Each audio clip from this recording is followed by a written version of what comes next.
We are going live, everyone. Good luck.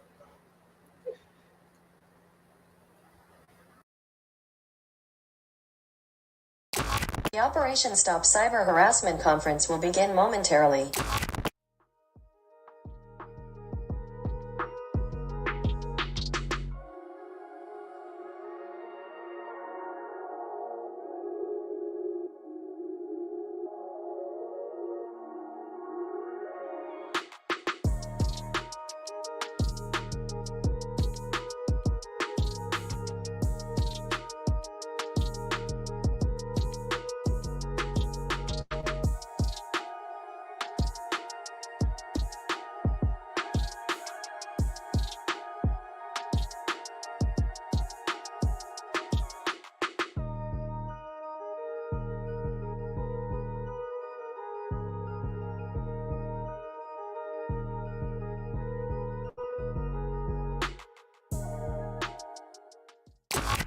What you post online can have long-term consequences. Even if you delete a post, it may still exist in the form of screenshots or archives and could potentially resurface in the future.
Cyber harassment, also known as online harassment, involves using technology to harass, intimidate, or bully someone.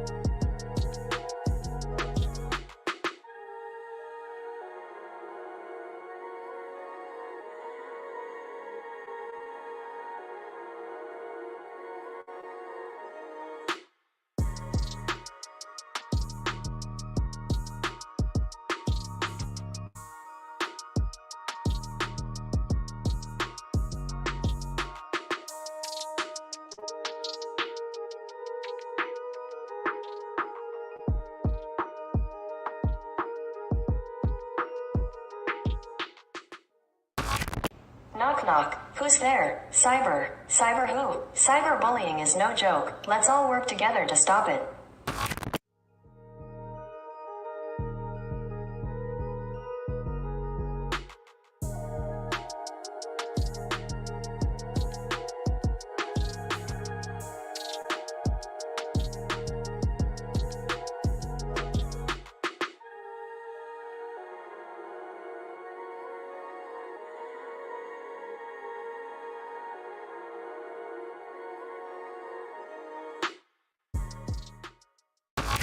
Operation Stop Cyber Harassment will begin in 10, 9, 8, 7, 6, 5, 4, 3, 2, 1. Let's begin.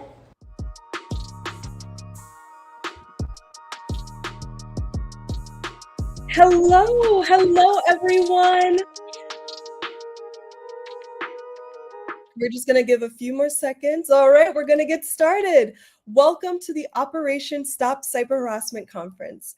My name is Cairo Eubanks. I'm a global youth advocate, as well as an award-winning pageant queen and the founder of Bringing the Globe, the organizers for today's conference. I'm also your conference moderator and can't wait for you to hear the information that our speakers are going to share with you today. For those who have just joined, welcome. Please note that the form with the feedback and opportunity to get 3 community service hours or up to 5 community service hours if you brought a trusted adult or parent with you will be given at the end of the event with a secret key that we will share with you so that you can receive your community service hour certificate. So please don't go anywhere. What we have here tonight is a wonderful collective of speakers locally and nationally who will provide resources to attendees on cyber harassment and online threats to protect you and the people that you care about. In 2021, I purposefully organized this event so that others would feel more comfortable reporting or taking action to call out harassment or bullying. Please note that how you feel about an incident is valid and that there are resources and people to come to so that you don't have to feel alone. And just a reminder for those who are just joining us right now, for those who just joined, the form with the feedback and the opportunity to receive 3 community service hours will be given at the end of the event, so please stick around. Part of the community service hour requirements include being interactive during the conference. So just remember that when we get into the breakout rooms, teens as well as parents, please turn on your cameras so that we can see you and as well as engage with you and our speakers in the breakout room. We're going to go ahead and start off our conference with a pre-assessment to gain insight on your knowledge about today's focus, which is about online dangers that you should know about, as well as your own experiences online. What I'm going to do is bring to the stage none other than Umi Forsyth, who is the co-founder of Bringing the Globe, as well as an incredible advocate for youth as well, to please share with us how to be able to take this assessment and to also share her screen. Umi, you have the floor. Hi, Cairo. Thank you so much. Pleasant greetings, everyone. I'm going to go ahead and share with you our website. That way you can see where you can actually use the QR code that's right here to be able to access the web page that I'm going to show you now so that you can take the pre-assessment. So the page that we have here is Stop Activities. And if you go ahead and actually look at that QR code that's on the top of my screen, and I'm going to take Cairo off. You can see, if you just open that up, you'll be able to see it. And it's also at bringingtheglobe.com/activities. bringingtheglobe.com/activities. I find it easy to just take a picture of the QR code. That way you could go on your phone, your mobile phone, and actually get to this website. So I'm going to go into the website now.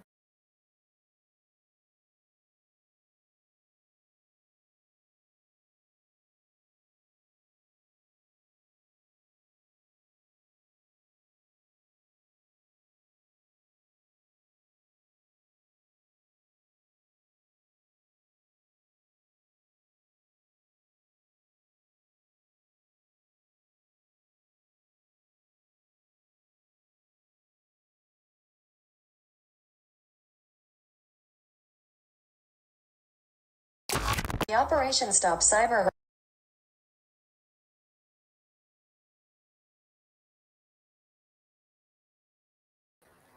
Okay.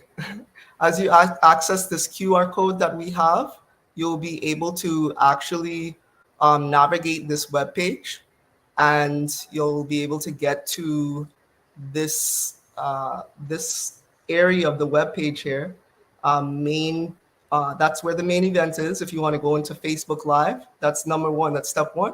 Step 2 is the pre-assessment, which is where we're at right now. We want to go into the pre-assessment, and actually, if as many members as possible could of this group can go ahead and start taking the pre-assessment, that would be great. And from there, you could go back into the page, and then you'll go on to your next step.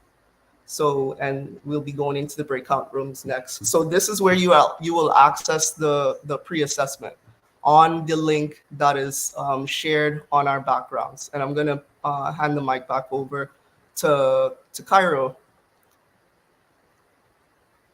Okay. So what I would like for you to do, and you can see me on camera, but what I would like for you to do is click on the pre-assessment, to click on that survey, and to go ahead and please fill out that form. So we're going to give you about 5 minutes to be able to complete that. It's just about 5 or so questions really quickly. We just want to hear from you in terms of what are your experiences online, as well as is some of the information, we're curious to know some of the information related to online scams, such as phishing scams, online romance scams, or even online teen exploitation scams. Are you aware of that? How much do you know about that? And then as we go through the conference, we want to be able to gauge what you've learned by the end of the conference, because we know that there's so much information, so many invaluable resources that are going to be provided today. And so as I'm sharing this and speaking to you, if you could please go ahead and go to the conference, the page, and go ahead and take the assessment. Oh, and someone is asking in the chat if someone can please share the link. So what we're going to do is we're going to have the link shared inside of the Facebook page. And Umi, is this something that you could be able to assist with? You can also look at my screen and see the QR code and see, for example, it is www.bringingtheglobe.com/activities.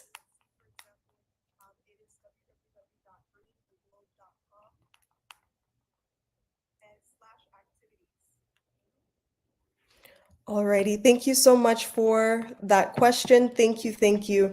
All right, so we're going to give everyone just 4 more minutes. I'm going to turn off my camera so that you can be able to focus on getting into the pre-assessment. And then we're going to jump right into our first panel. So we cannot wait. Please go ahead and fill out that pre-assessment, and then we will start back up again in just a moment. Thank you.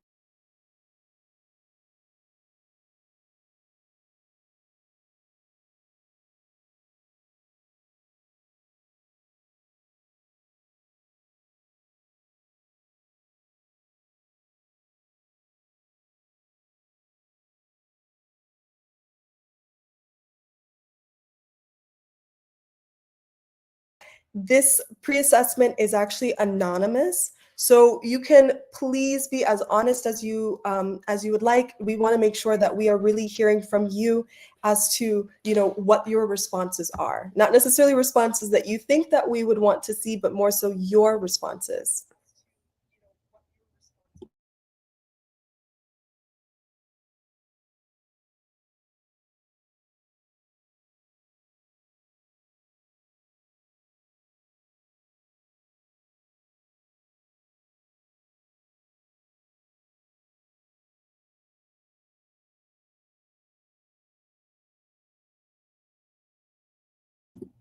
Okay, just 1 minute remaining.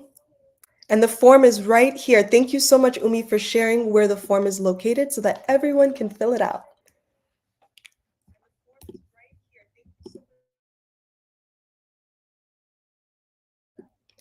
Oh, no problem, Valeria. Thank you so much for your question. Okay, so the instructions are to go to www.bringingtheglobe.com/activities. You'll see where there's a pre-assessment, and then you'll click on the pre-assessment and you will see this form. I included the link inside of the Facebook chat so that everyone could see that. And I ask that you please go to that link, fill out the pre-assessment, and we'll get started with the first panel in just a moment. I will go ahead and also include the link once more here so that you can see.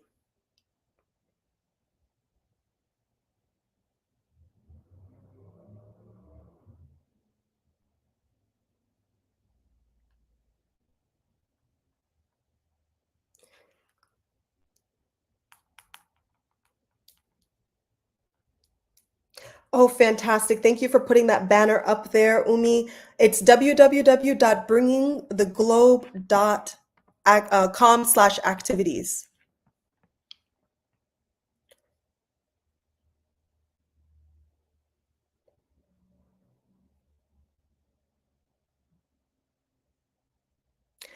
And for those who were a little concerned about not being able to join the pre-assessment if they're on their phone, we ask that you just please keep the link, the bringingtheglobe.com/activities link, and that you can complete it uh, after the conference, if anything. We do have some other exciting things that we want to share with you, so we want to get started in just a minute. So everyone, please fill out that activities or the bringingtheglobe.com/activities site, the pre-assessment here that you see, and then we'll jump right in.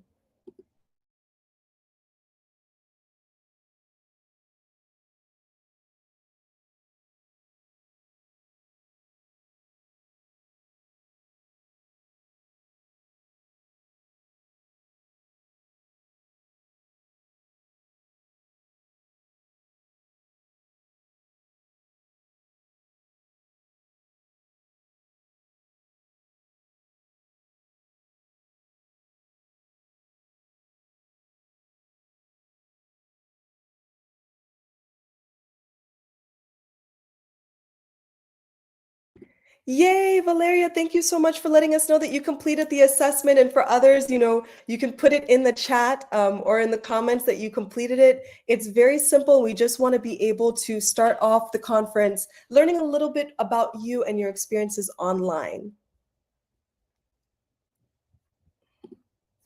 Alrighty, so we're going to go ahead and move on. Today we'll be discussing online dangers that you should be aware of, and this conference is for parents and teens. So when you think of the term online scams, what immediately comes to mind? Maybe you've seen a text that told you that you've won $1 million, right? Or a phone call from like a so-called government agency that sounds like a little suspicious and completely made up. Listen, sometimes hackers attempting to take your data and information can seem very obviously fake. And it can be something where we look at that message and we're like, okay, this is definitely not real.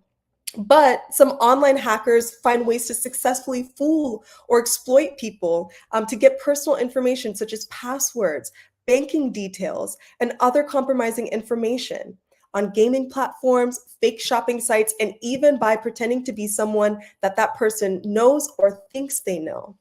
The Federal Trade Commission, or FTC, in the United States reported in 2021 that 770 million US dollars were stolen from consumers, where a majority of those losses were reported as scams.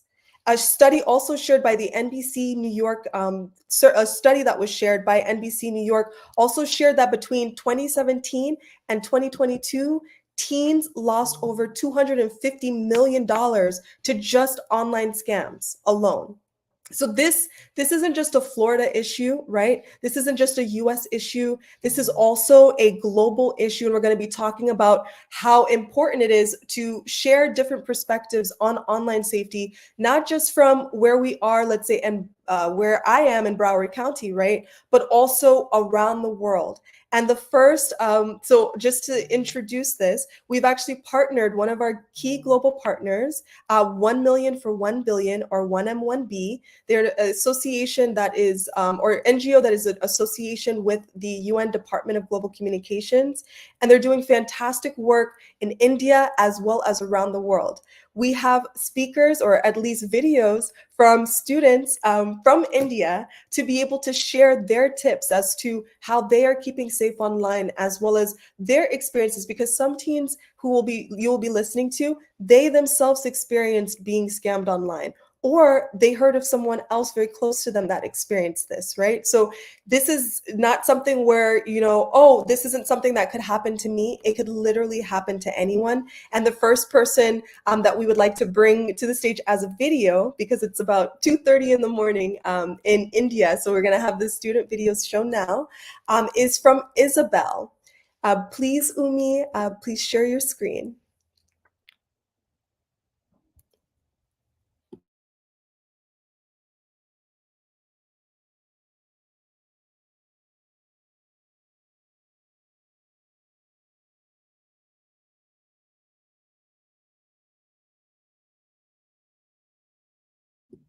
All right, we're going to try that video one more time, but I do want to just let people know I'm looking in the chat. Renee, I'm so happy that you and your dad completed the assessment together. That is awesome. We want parents to be here. So thanks, Dad. Thank you for being here. All right, we're going to try this one more time.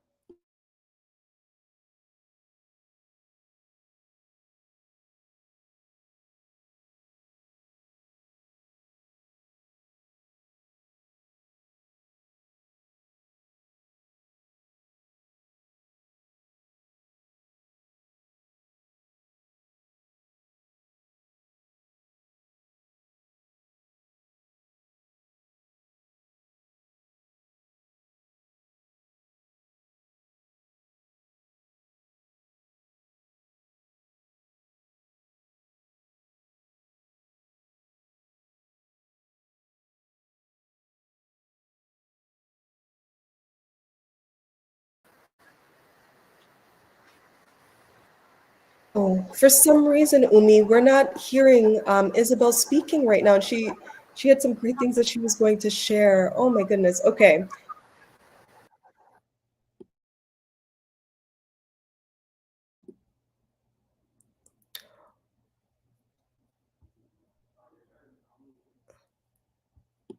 Okay, so we're going to come back to Isabel's video. We're going to get started with our first panel. We want to make sure that you're able to hear what she has to say because these young leaders, these 1M1B teen ambassadors are incredible. And some of the information that they shared in their videos, you will want to know. And I also see Irene. Oh my goodness, Isabel is here. Thank you so much for being here. Oh my goodness, this is wonderful.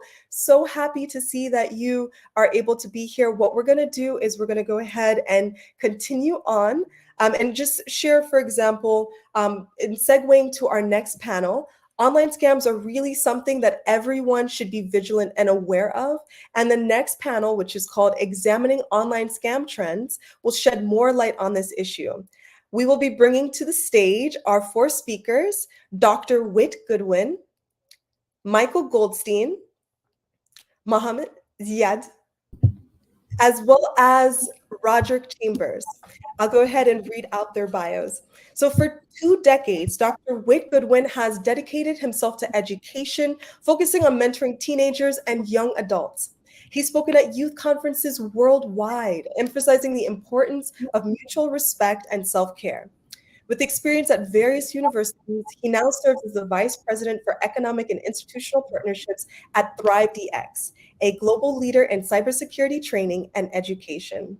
We also have with us Michael Goldstein, who is the President and CEO of Land Infotech.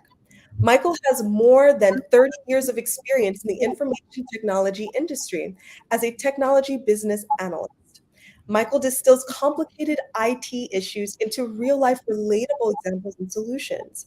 His engaging delivery style makes him a regular speaker at the Broward Bar Association, Pompano, Hollywood, and Fort Lauderdale, Florida Chambers of Commerce. And then last but not least, we have Mohammed Ziad, who is also known as Mo. He's one of the representatives for the Broward Sheriff's Office, which is a locally and internationally recognized public safety agency. Mo is a part of the Broward Sheriff's Office neighborhood support team. And then last but certainly not least, we have Roderick Chambers, CISM, CISSP, who advises public and private sector entities on information security and intelligence matters. With a background in the US federal government, including roles in the intelligence community, Chambers later served as the former deputy superintendent and director of the cyber intelligence unit for the New York State Department of Financial Services.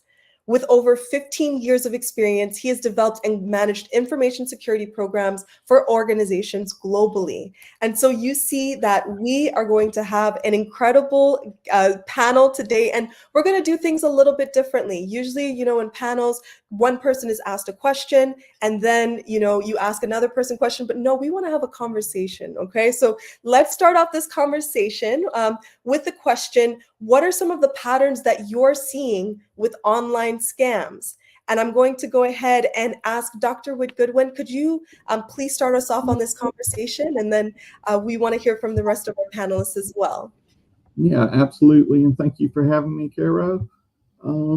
It's a pleasure to be here with you and to speak with you. I am speaking as someone who works in cybersecurity and education, but I'm also speaking as someone who is a father of a soon to be 16-year-old, a soon to be 13-year-old tomorrow, and an 11-year-old. So this is something that very much hits close to home for me, making sure that teenagers and young adults understand cybersecurity, they understand the internet, they understand repercussions of what can happen with the internet, but they also understand the beauty and the wonder of the internet and the opportunity that it offers. So it's great to be here with you. There are a few things as we research and as we talk about things that really are kind of eye-opening for me that I think would be very interesting to you. One is that sometimes when we think about scams on the internet, we think of money and we think that that's only going to happen to adults, to our parents. Well, there's been publications recently put out as of September 2023 where it says that teens and children actually have seen the largest percent of increase in money lost through cyber scams. It's a 2,500% increase. So think about that.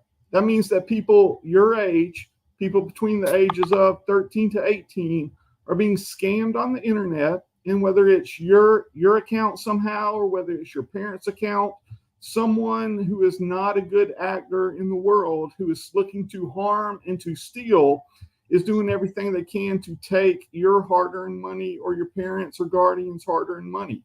That's a big deal. Also, not only money, but also reputation, how you feel about yourself. All of these things can be affected by online scams. And so how do these online scams happen? Well, there's quite a few ways, and you'll hear about them, especially from some of the speakers on this panel. But one is gaming. I would bet most people on here have some type of gaming system.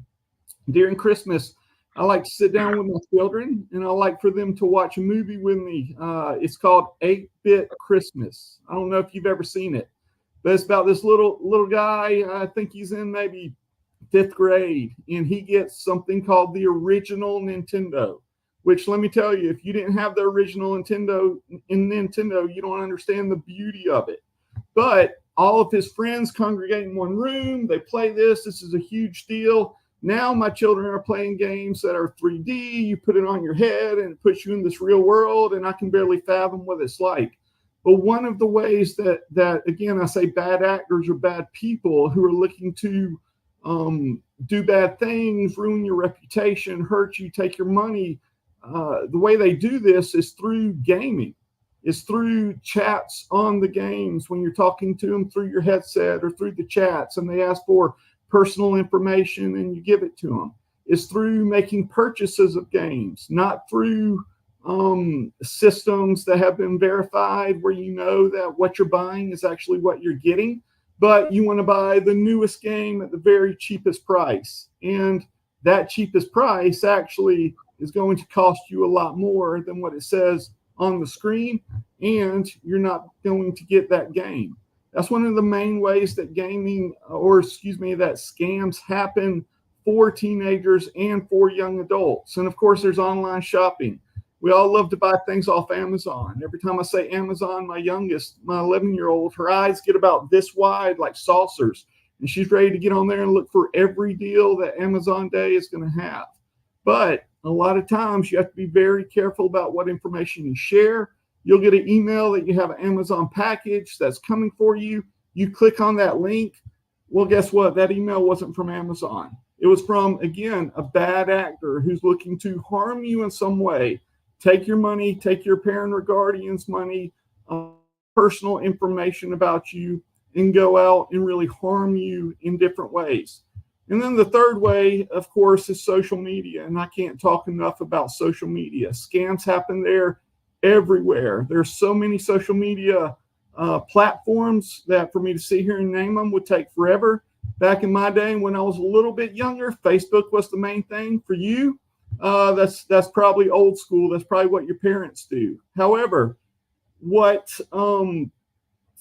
we can do is make sure that with our social media themes or platforms, we're not posting very personal information, and we're making sure that what we post about others is integrous and has character to it. So those are a few ways about scamming that we really see prevalent in cybersecurity. Thank you, Cairo. No, thank you. Thank you for sharing that. And I want to hear from some of the other speakers who would like to provide more input. Because I know, for example, I worked with students and they were like, I heard someone on a gaming, like they had their headphones on and all of a sudden they started hearing numbers and they realized that those numbers corresponded with someone's IP address because they'd actually gotten hacked. So what would you like to share or add to that? For example, Michael, Roderick, as well as Mo. I'd like to hear from you as well.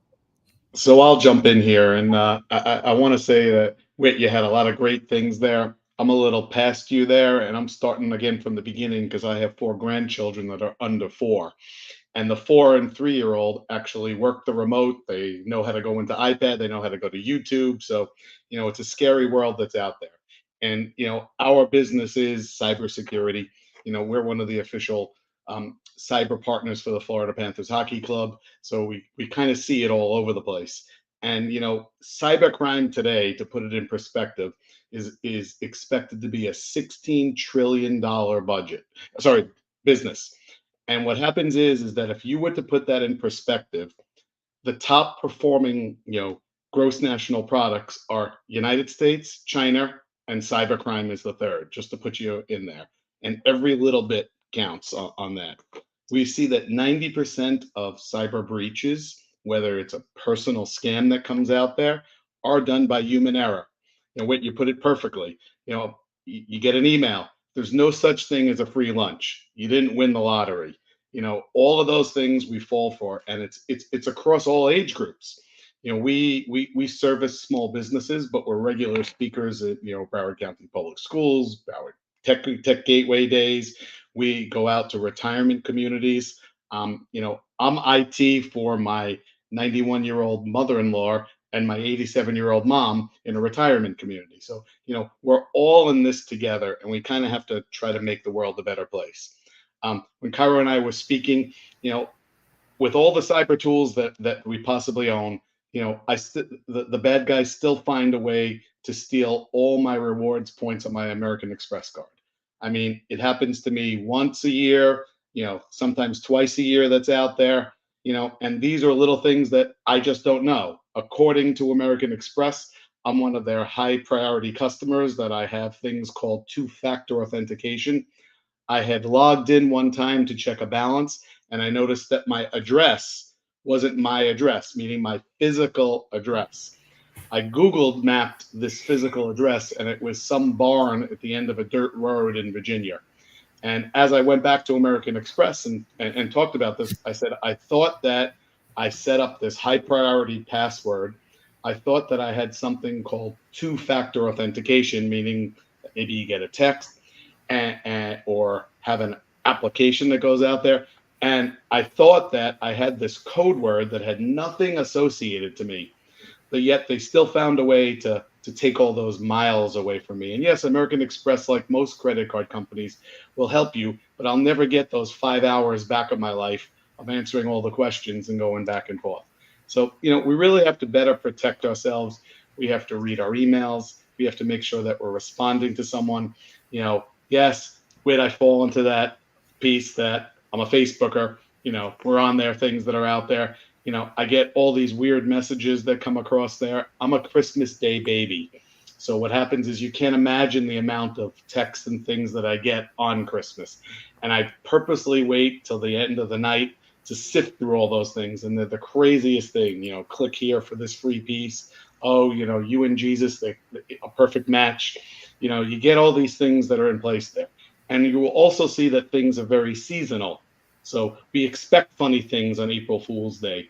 But, as it hits a holiday, a shopping piece, an Amazon Prime Day, we always have to look over our shoulder. And lastly, we participated a few times in Broward County Public Schools up, Parent University. And in reality, 2 years ago, when we first put something together, we had law enforcement on there. We had this, and we said we were going to talk about the different platforms that people use today. And one of the schools volunteered to go out there and shoot videos of all different types of students. And as we were editing the videos, it wasn't just the platforms. They're like, am I supposed to get these kind of pictures? What do I do to stop this? Who do I talk to? So resources that are out here and events like this and awareness is probably the best thing that we can do today. Absolutely. And Mo, I'm curious to know what your thoughts are on this topic, as well as specifically because you give such great advice to parents. What advice would you give to the parents who are listening right now, as to, what they should be aware of, as well as what they can do to keep their child safe? So as a parent, just myself, 14-year-old and now she's 15-year-old and a 12-year-old. One of the biggest things I've noticed is that we're quick to give our kids headsets and earplugs, and because we don't want to hear what they're doing, what they're saying, and what they're playing, and who they're talking to, because we trust our kids. And I have to always explain to parents, we love our kids, we trust our kids, we just don't trust who's on the other side, right? And so they've got these things that the new Beats and these new little iPods and earpods, and I see the kids walking around here playing basketball with them and all these kinds of things, not realizing what is going on in their head 24 hours, 7 days a week. And one of the things I don't allow is my kids to do that, because I've noticed that some of the streamers that they're watching and some of the gamers that they're watching, they're not really just talking about the games that they're playing. They're subliminal messaging, they're pushing things. And I have to explain to the parents, just watch and listen to what your kids are doing on these apps that they're playing. And I'm the guy, because I do have kids, that I download all those apps, right? I download Omigo and all those TikToks and Snapchat, and I read those user terms and agreements. I go through it when they do updates. I don't have automatic updates on my phone. Like some people just, it's on automatic. I go through my phone and I see what the updates are, what they're changing, what they're getting, what kind of information they're asking for, just to kind of tell the parents, hey, look, I get it. We can't keep our kids from that social media, but we can know what's going on that social media platform. If you're not watching your kids, somebody else is watching your kids for you. If you're not talking to your kids, somebody else is talking to your kids for you. And 9 times out of 10, it's a bad apple on there talking to your kids and telling your kids, I know your mom is this and I know your dad is that, but they're being prude and they're being old. They're old school. They don't know what they're talking about. This is the cool things. Just down here in Fort Lauderdale, we had a little issue a couple of months back where a couple of kids met up with somebody that they met up online at one of the gas stations or somewhere in Publix to get some candy. And the candy happened to be laced. And next thing you know, a bunch of kids are going to the hospital. And where were the parents the whole time that these kids were talking to these people online? So again, we don't know who they're talking to. I don't know if you guys ever downloaded all these other apps and seen that you can actually talk to certain people in your neighborhood all around the world.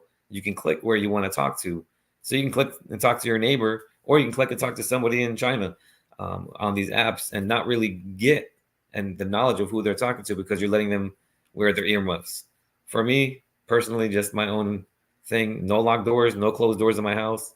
You want to use online, that's great, but it has to be downstairs where we're watching things, we're listening to things, we can hear what's going on. And on top of that, there's a time limit on it, right? There's family time and there's online time. We know we can't lock our kids up from it because they're going to go to school and they're going to hear their friends whose parents don't really watch them and don't really give them any type of guidance saying, oh, did you see this on TikTok? This is the new trends. And they're not going to have the parents or the person that's going to be the loved one to tell them. That is not what we do. Pay attention to what your kids are listening to. Pay attention to what who your kids are talking to and what they're watching. I know we think those streamers are all about gamers and they're all about Roblox and they're all about Fortnite, but they're doing some weird stuff on there that we have to really pay attention to. I'm sorry, I don't want to take any more time. Roger, go ahead, man. No, perfect. I'll be very quick with mine as well. Again, biggest new invention and technology out there is going to be artificial intelligence. I know we talked a lot about watching over, but I work with a lot of adults and CEOs, executives who get themselves in trouble for doing the same thing they were telling people not to do. So I take the route of my 2 kids. We partner together. If they're going to game, I'm going to game. If they're going to be in a media platform, I'm going to be in a media platform. Simply because the messages I'm trying to give them will also protect me as well as an adult. Bad actors, third actors look for motivations. They're trying to find out what you want the most.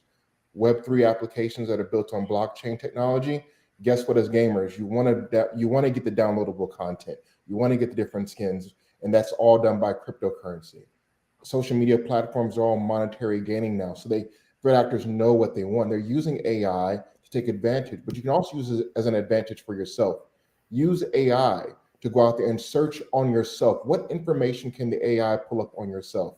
And if it is pulling up information that you don't want out there, you can also ask AI, how do I remove that information? Getting yourself off of those discounted links, getting yourself off of things like LexisNexis and other parts. Everything from our eyes deceive us now. AI through deep fakes, where we think we're seeing a human being on the other side of the camera, and it's really not. AI automation on audio. We sound like we're talking to who human being we are. Phishing attacks have increased simply because AI helps us out. As we said, if it's an email that's badly misspelled, it's got to be a trick. Well, AI will fix your grammar perfectly. So we're going to have to evolve and use the technology to help us and aid us in order to partner with ourselves throughout all age groups. Gamers are now in their 40s, 50s, and 60s. They're no longer kids. Motivational pieces, finances, cryptocurrency, online banking. We're heavy digital world. So I try to partner with my kids to make sure things happen. But I think you should all look at artificial intelligence and sort of ask it questions about yourself to remove it, how to remove it, use it as a tool for good. And instead of watching over, partner with your kids and even your parents as well. That is so well said. And you know what is so interesting is to see that you all are coming from the perspectives of being parents, even grandparents, right? So this is something that you have close to your home, your heart as well, in terms of not only looking out for, say, your clients or for the people that you are sharing this information with to protect, but you're also keeping in mind the fact that parents or grandparents just want to be able to protect their loved ones, right? Online as well as in person, in the same way that you want to protect your child, make sure that they are not just running out in the street, right? You also want to make sure that they're not just opening up the door online to identity theft or fraud.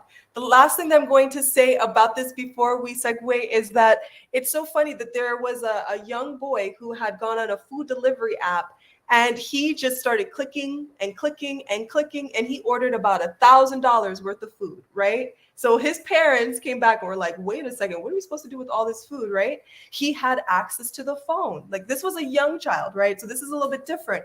But just thinking about, for example, even like the innocent actions could turn into potential dangers that you need to prevent, right? So I just want to thank you all for sharing the information that you did. I think that this was really enlightening to go more in depth about some of these gaming platforms that exist, or even some of these online shopping scams that exist, or even, some of the holidays that happen where it's like, okay, around this certain holiday, I want to be a lot more vigilant because there might be someone trying to scam me, right?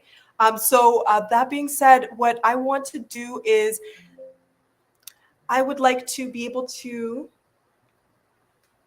continue with our next panel. So thank you so much for sharing all that you did. And now we're going to get started with our next panel. Okay, so Maya Nozois, as well as Sergeant Thomas McInerney. This is going to be a great conversation because we just talked about online scams that exist, such as these shopping scams or in gaming platform scams. But now we're going to talk about online exploitation and the fight against online exploitation. And here we have two key advocates that we would like to present to the stage right now. Sergeant Thomas McInerney of the Internet Crimes Against Children and the Broward Sheriff's Office, as well as Maya Nozois, who is a passionate teen advocate. Maya is a freshman at the University of Miami, majoring in criminology and political science on the pre-law track with a minor in philosophy. She graduated from St. Thomas Aquinas High School in May 2023. Sergeant Thomas McInerney, a veteran of the United States Navy, currently serves as the commander of the South Florida Internet Crimes Against Children Task Force and a sergeant with the Broward Sheriff's Office Internet Crimes Against Children, ICAC, or Human Trafficking Unit since 2017. He holds an undergraduate degree in professional administration from Barry University and has been with the Broward Sheriff's Office since 2002. Specializing in various areas such as road patrol, narcotics, criminal street gangs, internal affairs, and money laundering. Their expertise is going to be invaluable to our discussion today. So thank you so much for being here. And the first question that we have that many people may not be aware of this yet is, what are online romance scams and what is sextortion? Sure, you want me to handle this first? Sure, please go Okay. ahead. So sextortion, online romance scams is what you're calling them as well. So sextortion is something we've seen in law enforcement for many, many years. Traditional sextortion, we call it now. And when in theory, what that basically is an individual will get a hold of compromising photos or videos of a victim. And we use those videos or those photos to extort, entice them for either more pictures, more content, sexual acts. And what we've seen recently in the recent days is money. So in 2022 or so, nationwide, early 22, we saw financial sextortion come onto the page here. And what financial sextortion is exactly that. They're using those same videos and photos and now extorting our youth, our children, even some adults for money. So with traditional sextortion, what we saw is a lot of our young females became victims. They were people they knew or saw online or met online. They would use these photos or videos to extort them for more inappropriate videos or photos of themselves in fear of releasing those videos or photos to their friends and their groups online. In February 22, in financial sextortion, what we found there was our young men here nationwide kind of became the subjects of this crime online, and they're extorting them for money. Most of those actors are overseas, Nigeria, the Ivory Coast, Thailand, stuff like that. They're organized groups over there that are using the internet to prey on our children here and trying to get money for them over there. So that's basic extortion in a nutshell.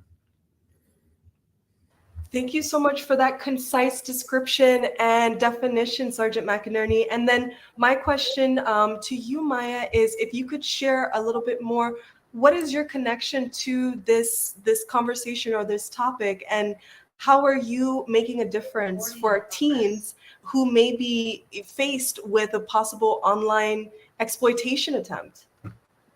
Yeah, so a couple years ago, I was a freshman in high school, and it was around we were all in quarantine. COVID-19 had just hit, and my friends and I, we were trying to find like new ways to communicate with each other online.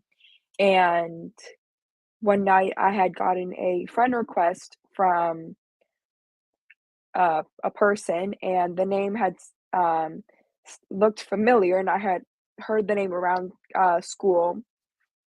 And I was like, not thinking at the time. I was like, oh, let me just respond back to this person, accept the request and talk to them.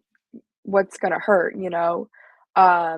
And as as I continue talking to them, we were having a normal conversation. Didn't suspect a thing, and we were just having a normal conversation, asking questions. Like, found out that they went to my school. We're talking about our classes that we took, any tests that we had or whatever. And then one night they had asked me to send them nude pictures of myself, and I was very taken aback by that message and wasn't exactly sure how to respond to that. Um, and once I got my thoughts together, I responded with no. I was like, no, I'm not gonna send that. Like, no, absolutely not. Um, the person obviously did not like that response, and they pretty much were like, well, if you don't send the pictures, I'm going to expose you, and I'm gonna expose you to your parents. I'll tell your parents everything that you've done. And I'm like, okay, like, this is not gonna happen. So I immediately ended the conversation. I blocked them. Well, actually, before that, I told them that my dad was a police officer for the Miramar Police Department, and that I was going to tell him what had happened. And then that's when I ended the conversation. I had taken him off the social media platform and did not think of it again. Um, so I guess, like, now looking back at it, like, seeing the signs of, like, if someone is like trying to like tell you to do something, if they're seeing like being a little suspicious, not exactly tell you who they are, any like personal information about them, be aware of that. Don't exactly tell them everything about you. If they're not gonna, if they're only asking you to send pictures of yourself, that could also be a sign that it could be sextortion. Um, and um, always just be aware, like if they're not, um, let me find, if they're not, sorry, real quick. No, no, you're doing well. And this is great information because you know what? There are teens, for example, who may have gotten a weird message before, or Yeah, maybe they were asked to do this. And so you being able to share your story is so empowering for so many people who are listening now, as well as because this is streamed and will be shared even after the conference, they'll be able to learn even more from you and take this with them. So please continue. yeah. If they're just expressing, very strong emotions, and they're being very, if they're suggesting anything to send you any like thing personal, um, just be aware of that. But if they're being very straightforward, if they're think they're kind of if things are happening too fast, if they're making excuses, saying like, "Oh no, I can't do this, I can't do that." Be aware, just keep an open mind. Because I know when I was a 14-year-old, I was not thinking of this, but now, as an 18-year-old, 4 years later, I am more aware, and I would have loved to have known this 4 years ago and not have had what happened to me happen. And um, it's it's a lot, and I think, for being able to share this, is a great, opportunity and a very privileged, to still be here, and not have, such, have a worse experience happen to me, and, but always be, open to share, always ask for help, and if you see anything, don't be afraid to ask for help, or be afraid to help someone, because you never know what situation someone could be in, and if you just do one thing, or say something or say no, you can save hundreds of lives just like I did. So, so powerful. And even the emotion that I heard in your voice, I felt it. I felt it because I myself dealt with online serial harassment, for several years, and other people within my college campus experienced the same thing. That's why I created Operation Stop Cyber Harassment, because I figured if I can just share my story so people can be aware, for example, what they could be experiencing online, then maybe they'll be a lot more vigilant. Or, for example, in my case, I'll know, I learned, for example, how to be able to report. And we have here Mhm. Sergeant McInerney, who is going to, I would love to hear from him. There's actually a comment here. First of all, LA, thank you for sharing your story, Maya. Thank you so much for sharing your story. As well as Michelle is saying, thank you for sharing this information and how easy it is to befriend someone, especially teenagers, for info, then threatening them. And we're going to actually talk about that a little bit more in the breakout rooms. But you can see the comments that have come out. I see Irene has asked a question. I would be interested to hear from the panel how they think AI could make exploitation like this worse and what we can do to stay safe. I'm already thinking of some things, but I know Sergeant McInerney, this is your area of expertise, so I'm going to let you lead the floor. Absolutely. And I'll start off with, I mean, Maya's story is very common, unfortunately. It's not uncommon at all these days, which is sad to say. We unfortunately get to see the chats between suspects and victims, and to see the anguish that the teens go through while they're dealing with it is absolutely heartbreaking. And I'm sad to say, unfortunately, nationwide, we had over 22 teens take their own lives that were victims of sextortion online, which is even beyond, as a father myself, it's hard to even comprehend that. So what these kids are facing, all these teens are facing online is sad and dangerous, and just being aware of it, public awareness, events like this, trying to get the word out there, Maya's story out there, stuff like that, where kids know that there is help, there is a way out. It's not the end of the world. You can find a solution to it and move past it and be aware of it. And knowing that those kids that they are alleged kids that they're befriending online, things that may not be a real person, may not be a real kid. It may be a 40-year-old person from overseas trying to prey on them. They come across as authentic as possible. They look good. They have great pictures. They'll even sometimes even send nude photos of their kids to try and get that trust that, I'll show you if you show me things and things like that. So unfortunately, these kids are dealing with it. AI is something we're dealing with now, obviously, nationwide we're dealing with it. And in the internet crimes against children space, it's come on pretty quickly here as well. Unfortunately, sometimes these actors now will even use AI and nudity filters to create explicit photos of kids just by using their regular profile pictures and stuff, using very simple online nudity filters and things where you can actually make a normal person look nude pretty quickly. And we've had cases of that where kids in schools are doing that. It is a crime in Florida to do that. It's against the law to do that. It's a felony here in Florida. And it's a new law on the books now that we're actually using for teens or actually anybody who takes a picture and makes it nude or sexually explicit and shares it and posts it. That is a felony now. So unfortunately, even if your child is online and doesn't take that step of sending nudes to somebody, they could still be a victim of sextortion just by somebody taking their regular picture, using an AI filter and creating the content on its own, and then extorting that child for money or for real sexual content and something like that, which is sad to say. So AI is something new that we're all dealing with, and we're going to have to deal with it moving forward. But just that conversation with your kids, the understanding, the awareness of the sextortion scam online, which is very prevalent, unfortunately, and children being aware of it and knowing that there is hope, there is a way out. I can put some resources on here as well for more information. There's some great resources online for parents and for teens to get more information, what to do to become a victim or how to talk to their children or talk to their parents. There's some great resources out there. But AI is definitely here to stay, unfortunately, good and bad. It's got positive, but like anything new, it has negative as well. Just like the internet. The internet's got a lot of positive. So does social media. There's also a lot of negative that comes with that as well, and dangers that come with that as well. Thank you so much for sharing all of that as well, Sergeant McInerney. We've had these conversations before in terms of, students talking about their experiences where, for example, maybe they got that message asking them to send pictures. Maybe they felt threatened and they actually ended up giving those pictures even though they didn't feel comfortable with it, right? And so this unfortunately does happen. And you talked about some of the mental health implications as well.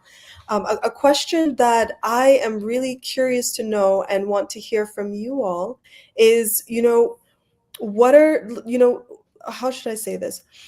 Sergeant McInerney, can you please just share, how can we, how do I put this? Identify some of these suspicious behaviors that might be starting up, right? Where we think, for example, okay, this doesn't feel right, but they haven't technically done something illegal yet. What can you do, to make sure that at least you're protecting yourself or that you can just prevent anything from escalating further? Yeah, so like Maya said too, it's who you're befriending online. Social media platforms, there's so many out there, and obviously the popular ones now, Snapchat, Instagram, Yubo, Whisper, all these ones that the kids are using nowadays. They're set up to have those conversations and build these communities.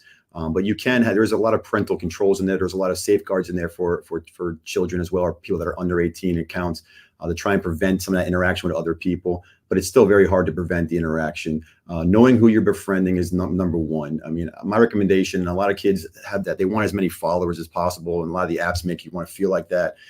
So they want to befriend everybody and have as many followers as possible. And there's a danger with that.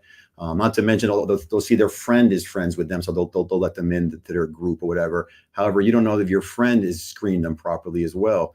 In my personal opinion, I would love to tell my children and myself, unless you know them in real life, don't become friends with them online.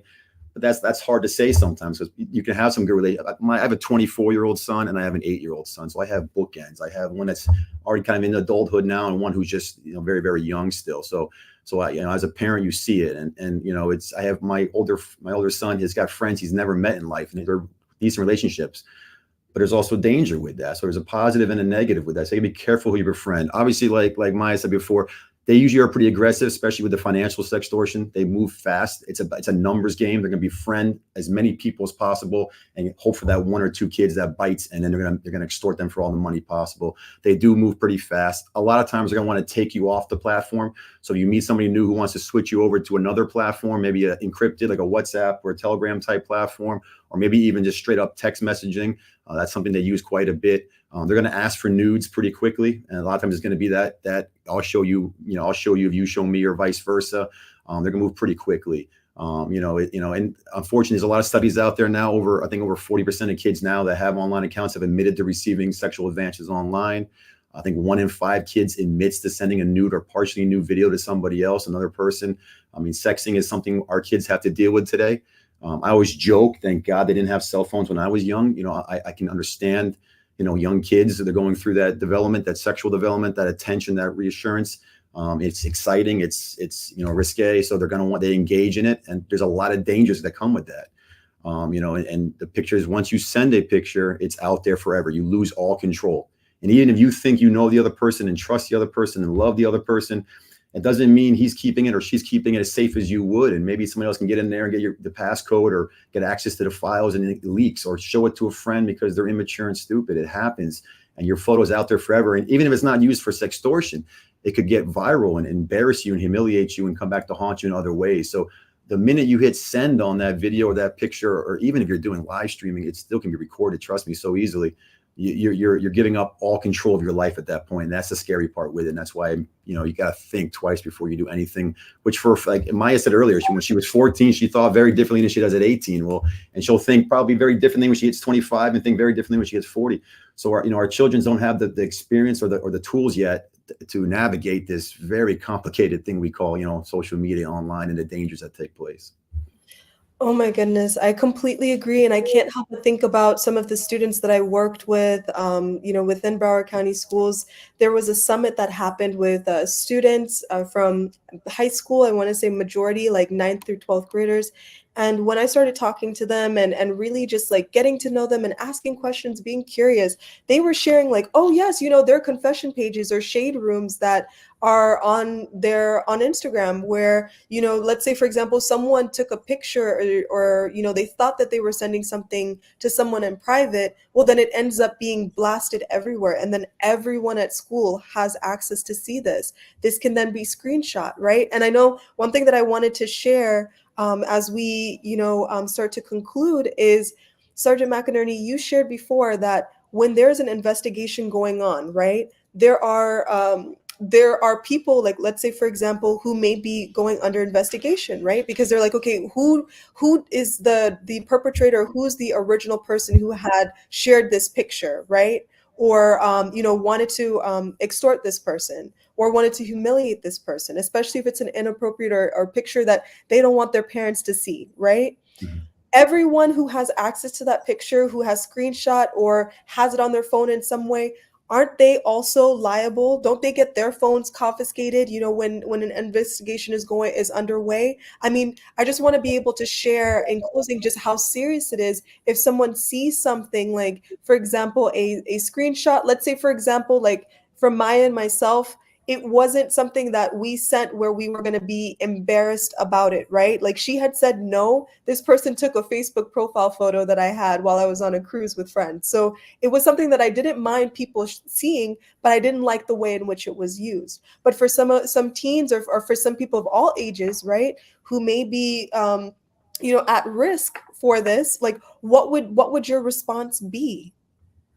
Yeah, so technically it is illegal. Sexting is technically illegal, but I'm cautious in saying that because I don't want children to think they're going to get in trouble with law enforcement if they find themselves in trouble. And we see a lot of times with sextortion victims, besides the sheer embarrassment and shame and not wanting to talk to parents or a trusted adult because they think they messed up and now they're in trouble.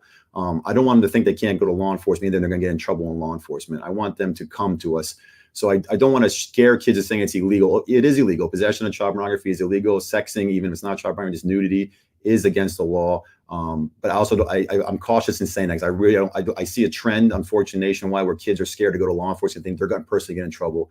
And we're not here to get kids in trouble. We're here to help kids. We're here to get adults that are preying on children in trouble. That's who we're going after. That's who we focus on. I can tell you right now, to my knowledge, not one child in the state of Florida, or at least in Broward County in South Florida, has ever been charged with sextortion in a court of law.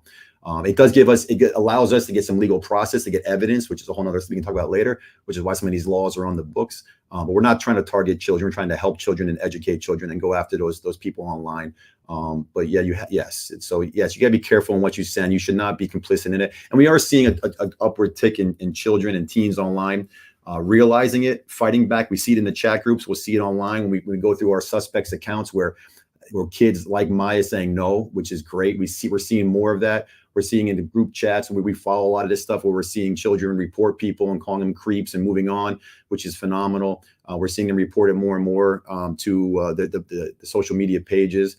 But we're still seeing an increase. I always tell the stats, we get the cyber tips from the National Center for Missing and Exploited Children, who gets all the cyber tips from all the public and all the ESPs, the social media platforms.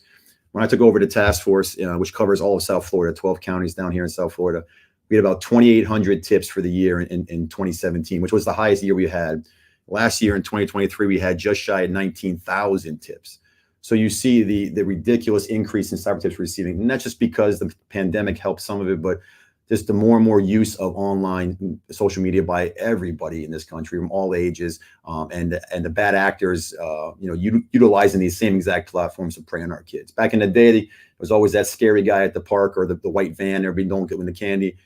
All those people are online now. They go where the kids are. Kids are online. They're going to go there. And the ease of access and the ability to hide yourself and disguise yourself online is pretty easy. It's the perfect, hunting ground for these predators, sad to say, unfortunately, which is why, unfortunately for us, the tips are obviously, as I said, gone up 600, 700% in the last 4 or 5 years,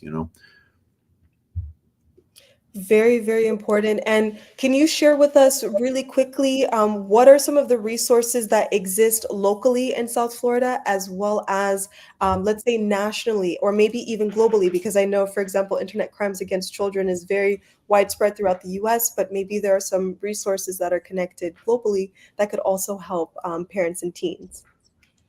Yeah, absolutely. I can happily share some links here. Maybe you guys can put it in the chats, but I'll say them out loud as well. I mean, obviously, my task force, the South Florida Internet Crimes Against Children Task Force, which is one of 61 nationwide. We have a website, www.southfloridaicac.com. It's ICAC for Internet Crimes Against Children. We have some resources on there as well. The National Center for Missing and Exploited Children, refer to it as NETMEC. That's the national nonprofit that's partnered up with ICAC, with all the nationwide ICACs. They have a ton of great resources, very professionally done. They have a whole team of people who can put this great stuff together. I always refer parents to them, and there's several resources there. There are NetSmarts, which is www.netsmarts, SMARTZ at the end.org. It has got a plethora of online resources for parents and kids, from young kids, the tweens, the teens, the parents. Tons of handouts, go-bys, videos, great stuff to help you educate yourself or kids educate themselves into, for online internet safety, covering cyberbullying, the sextortion, the online enticement, the child pornography. It covers it all. They're a great resource. NetSmarts, because of sextortion coming on, they got a great page dedicated just to sextortion. That's NetMec, ncmec.org/sextortion. There's a lot of great stuff there. They actually just came out with a brand new campaign, I think 3 days ago. So it's very, very fresh. It's called, I can tell you right now, it's called No Escape Room, right? And it's all about sextortion. They put a 7-minute video on there. Parents and teens can watch it. It's produced perfectly. And it kind of shows what a child like Maya would go through real time with a financial sextortion. That website here just came out, just fresh off the press. It's basically noescaperoom.com. So noescaperoom.com. And it just came out, and it also refers parents and kids to other resources there as well. And then we have a campaign we put out in the Broward schools here, trying to get into some other schools. We put some posters up, trying to educate kids on the scam, what's going on, to be aware of it, and kind of what to do as well. Which it's on our website, it's on the Sheriff's Page website as well. But luckily, there is a ton of resources out there. Even a simple Google search to parents, internet safety, or sextortion, whatever, will get. And there's so many great nonprofits out there that are bringing up resources out there. You can find it. And also the ESPs, I call them ESPs, the social media platforms themselves. A lot of them have parents' pages.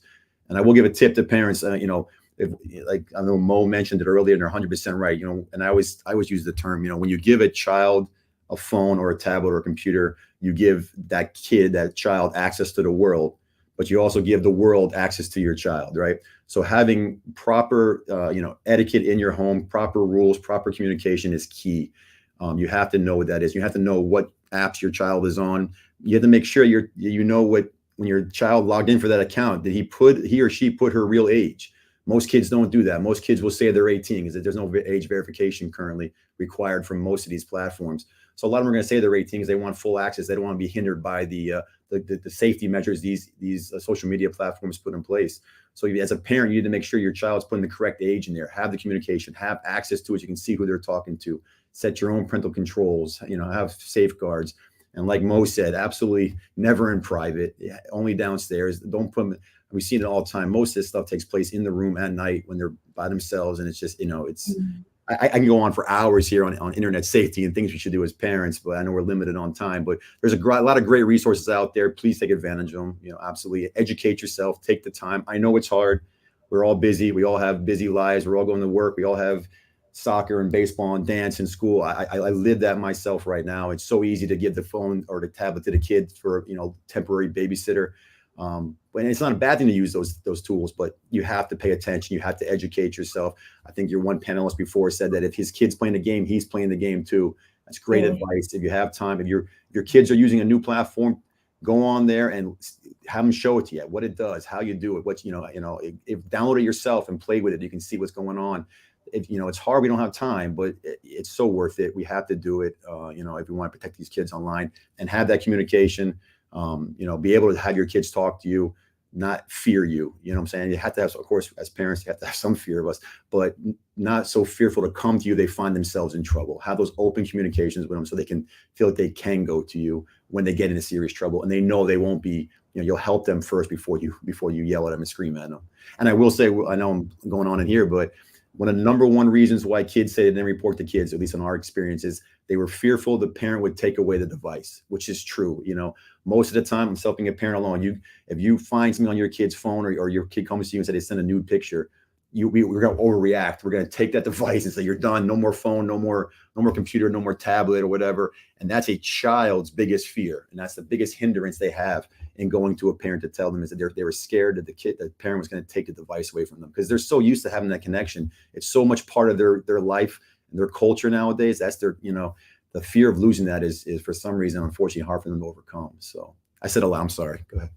No, thank you so much for sharing that. I mean, you are being a resource, sharing resources as well. And a lot of these resources are going to be compiled and then shared in our annual resource guide. So we want to make sure that everything that you shared with us, including that 7-minute video, that we're able to link that and everyone can be able to see that to become more aware.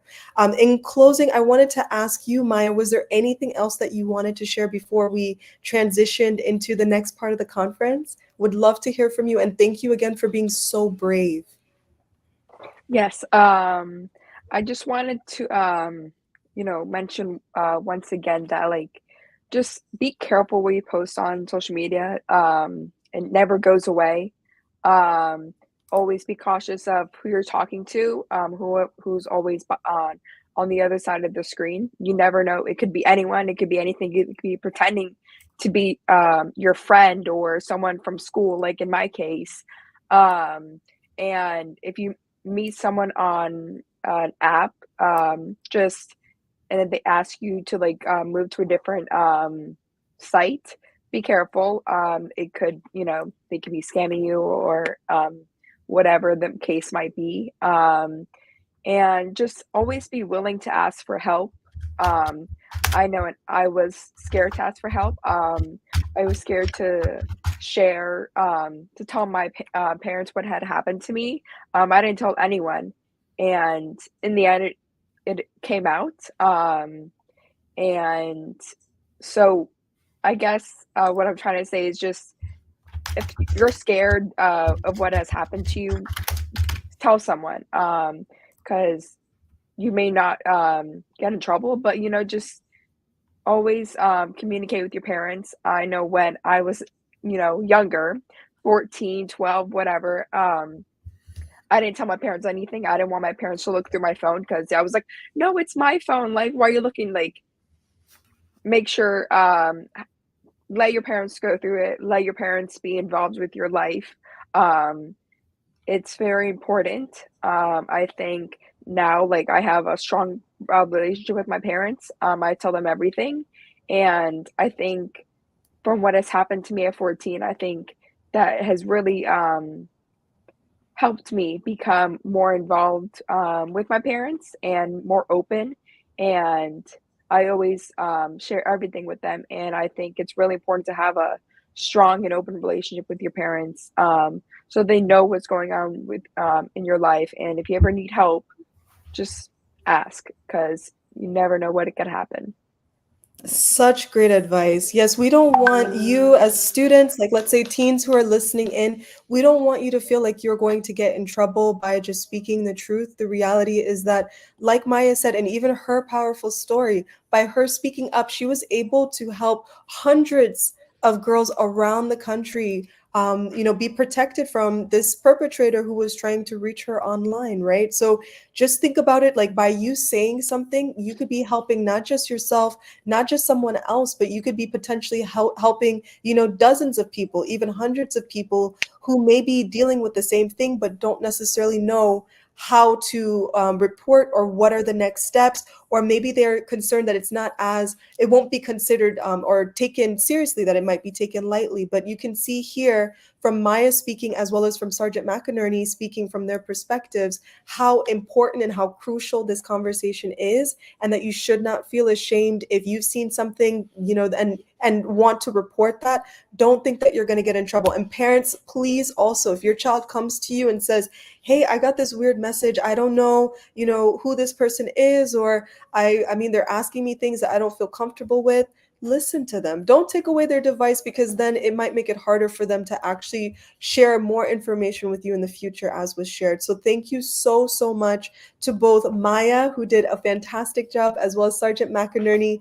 Thank you for sharing all of the knowledge that you did, as well as resources and tips. This was so helpful, and I'm seeing people saying more power to you, Maya, and others who have faced this situation. Thank you for sharing your story. We support you. So you can see that there is support when you share your story. Don't be afraid, okay? Let's use this as a lesson to help others as well. All right, so we're going to try being able to share the videos just one more time with 1M1B, the teen ambassadors. We're so excited to get to have them speak. And so let's go ahead and see if we can hear sound now. And today I'm going to share some insights on staying safe online based on my own experiences. So one common issue that we face online are scams and phishing attacks. For instance, a friend of mine recently clicked on a link that promised a free iPhone, but ended up compromising her personal data. We learned that it's crucial to verify the authenticity of any offer or link before actually interacting with it, and always checking the URL to see if it's legitimate. And remember, if something seems too good to be true, it probably is. So to protect myself, I follow a few key rules. The first is that I use strong and unique passwords for each of my accounts and make sure to never share them with anyone except my parents. Secondly, I'm careful about the information I share on social media. All my profiles are private, and I make sure not to overshare personal details or data. This ensures to reduce the risk of identity theft or any harassment that may come later on. I really wish that more parents were aware of the risks of cyberbullying and online fraud, because parents can really help by engaging with their kids and helping them through any harassment or cyberbullying that they're going through. Discussions about the platform they use and the content that they interact with is crucial, and regular discussions about these online experiences should be a real norm in today's world. I feel, with the amount of content that we're going through. And I think they can make kids more resilient when they're going through cyberbullying, and it can also make them more comfortable in sharing any distressing online interactions that they have. Discussing internet safety isn't always easy, but I find that approaching these conversations with like specific examples and genuine concern actually help a lot. For instance, I talk to my parents about the latest scams or any suspicious activities that I encounter online. This makes it easier for them to understand the context and actually provide the right support. So my advice to my peers is to actually start these conversations proactively rather than waiting for a problem to arise and then seeking help. Staying informed and cautious can greatly improve our safety online. So let's keep this conversation open and continue to support one another in navigating this so complex digital world. Thank you for watching, and remember to always think before you click. As a chronically online human being who prefers to do almost everything digitally, I have found myself become prey to online shopping scams on numerous occasions. Now that online marketplaces are increasingly common, scammers are able to set up fake seller accounts or entire products and websites for that matter that don't exist. Especially during the pandemic, I was extremely excited to receive my new school bag or the latest printed jacket that I had bought online, only for them to have never arrived. To combat this, I have been getting better at checking reviews, verifying seller credentials, and sticking to well-known platforms. When someone encounters these scams, the response usually involves alerting others through social media or word of mouth, reporting the scams to the appropriate authorities, and sometimes just sharing your experience to educate others. There's a big, much needed push towards education on these issues. In my experience, knowing what the red flags are seems to be the best defense. I wish parents could recognize the true weight of cyberbullying. It's something that deserves serious attention. Unlike traditional bullying that stops when a child leaves school, cyberbullying can continue around the clock and feel inescapable. One of the toughest parts about cyberbullying is its relentless nature. A mean comment or embarrassing photo can be shared and reshared countless times, reaching a far wider audience than schoolyard teasing ever could. For kids of this generation, whose social reputation feels like everything, this can be devastating. They might see no escape or relief from the judgment, leading to overwhelming feelings of helplessness and distress. Kids might not talk about being cyberbullied for a few reasons. They might feel embarrassed about the content they're being bullied over, or think that admitting they're being bullied online makes them seem weak. Sometimes they worry their parents might overreact in ways that could make their social situation worse, like insisting on contacting the other kid's parents, or pulling them off social media completely, which could further isolate them. For parents, recognizing these challenges is crucial. It's important to create an environment where their kid feels safe to share their online experiences without fear of losing their online privileges or being judged. It's all about keeping the lines of communication open, letting kids know that they're not alone in dealing with these issues, that there's always support at home, no matter what they face online.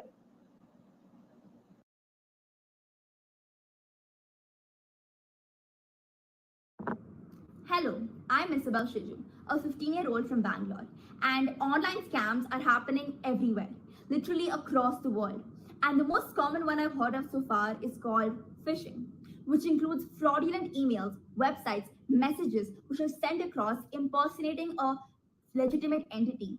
And this tricks individuals like us into giving our personal details, like our bank account details, our phone numbers, our social security numbers, which such information in the wrong hands can destroy us in the future. And therefore, it's really important that we stay safe. My neighbor actually went through something like this and luckily was able to realize that it was a trap earlier on and therefore not have much of a loss. But sadly, this is not the experience for so many people.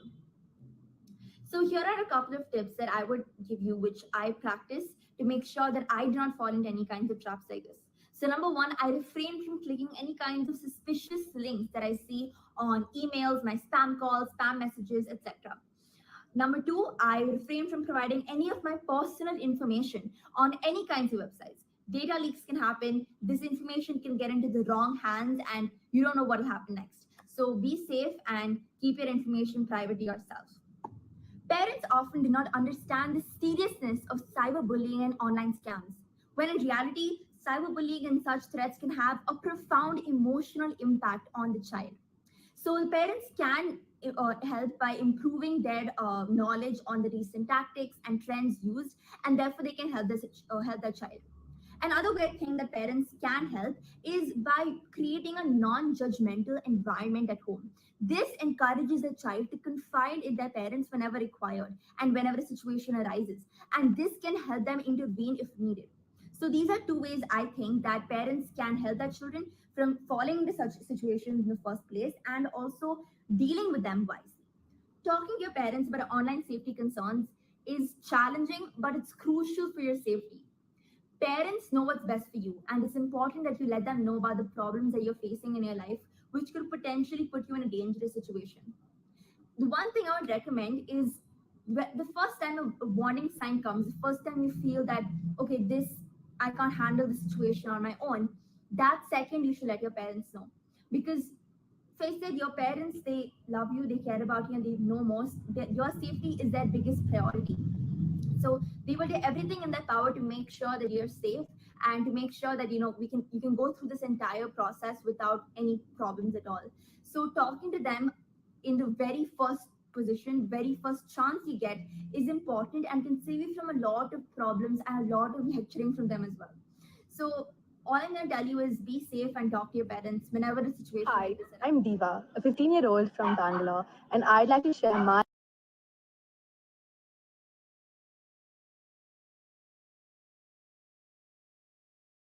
Oh my goodness. Did everyone get a chance to hear from some of the young people who spoke?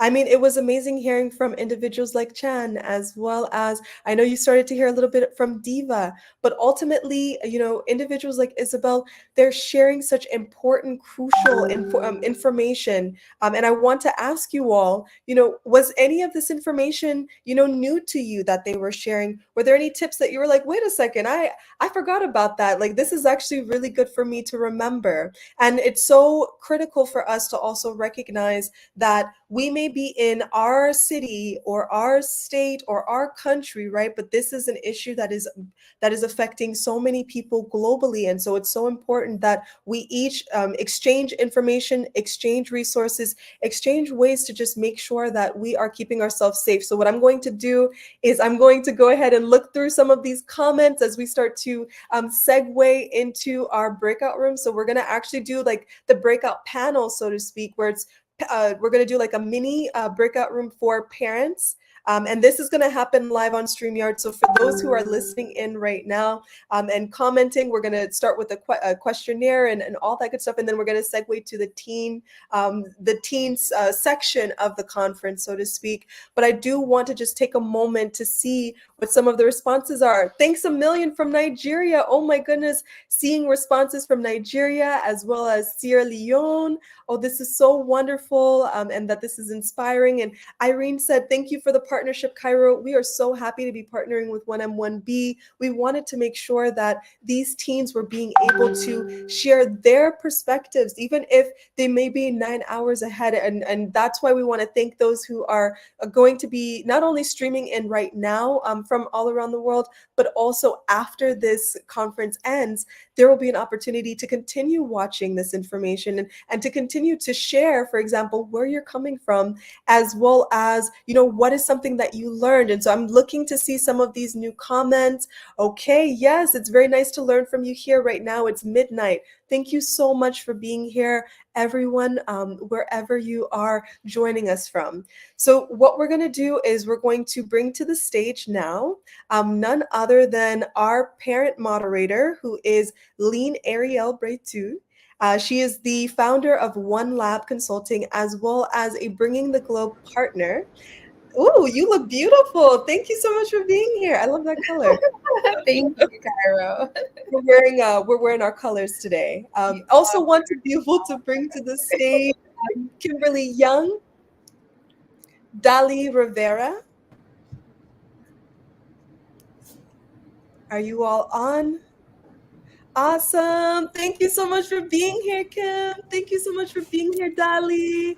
Okay, so we are switching it up a little bit. Usually we like to have, breakout rooms seconds for this information, but we figured, you know what, we're all here. Let's just go ahead and continue with the conversation, but we're going to be sharing this live. So I think this will actually be really good for some of the teens listening in to hear what are some of the information that's being shared to parents, and also perhaps it may give you a different perspective. So I'm going to go ahead, Lean Ariel, I'm going to pass the floor to you, and we're going to go ahead and get started soon.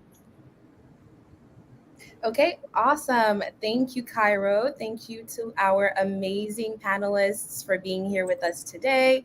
Like Cairo mentioned, I am a Bringing the Globe partner and the founder of Woodlab Consulting.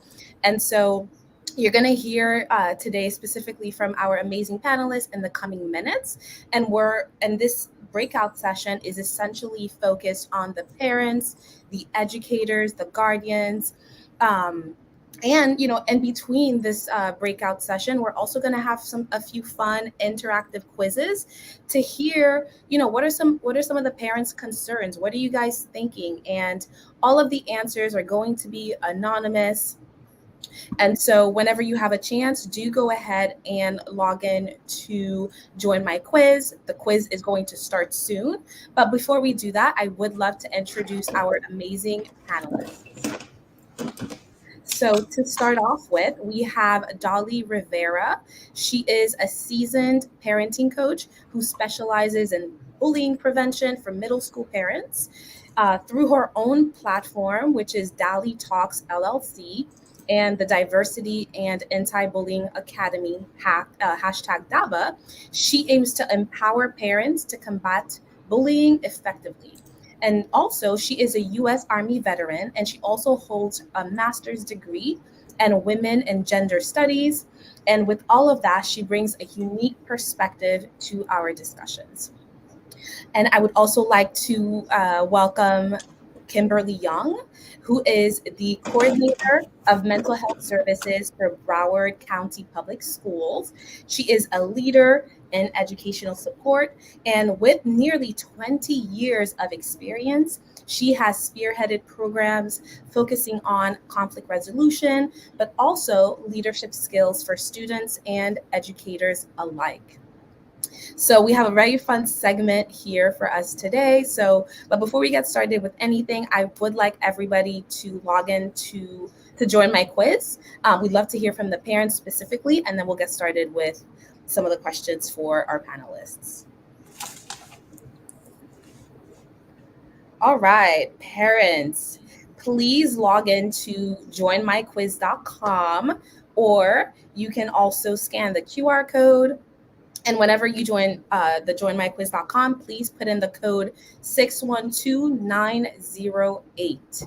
So that is joinmyquiz.com, or you can scan the QR code. And once you do, please put in the code 612908. Oh, I see that Dr. Nadia Saad is here. Yes, okay. So I would like to introduce Dr. Nadia Saad as well. So Dr. Nadia Saad, she brings a wealth of experience hailing from Port-au-Prince, Haiti, and she now resides in South Florida. She has a diverse educational background and a strong commitment to creating safe environments. And overall, Nadia is dedicated to education and economic empowerment. All righty, so we have about 10 people in the parents breakout room. We'll give it maybe one or two more, maybe 10 more seconds to make sure that we have enough participation. All right.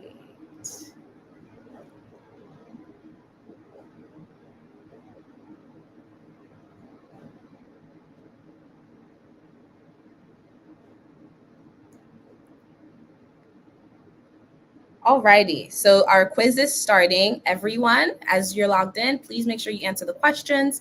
So the first question is, to what extent do you monitor your child's activities on social media?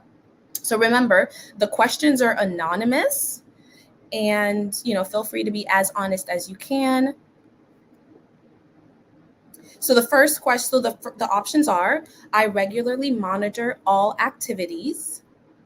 The second option is, I periodically check certain aspects of their social media usage. The third option is I occasionally glance at their social media. And then fourth, I do not monitor. There's 5 seconds remaining. Please get all your answers in.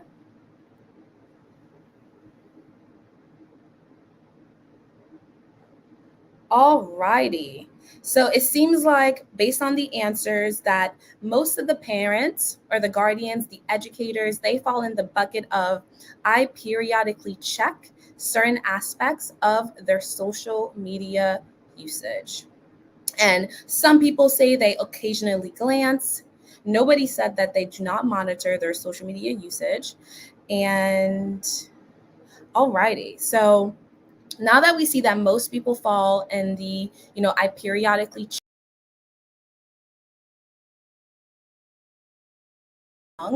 who, may I remind you, she is an education coordinator for Broward County Public Schools.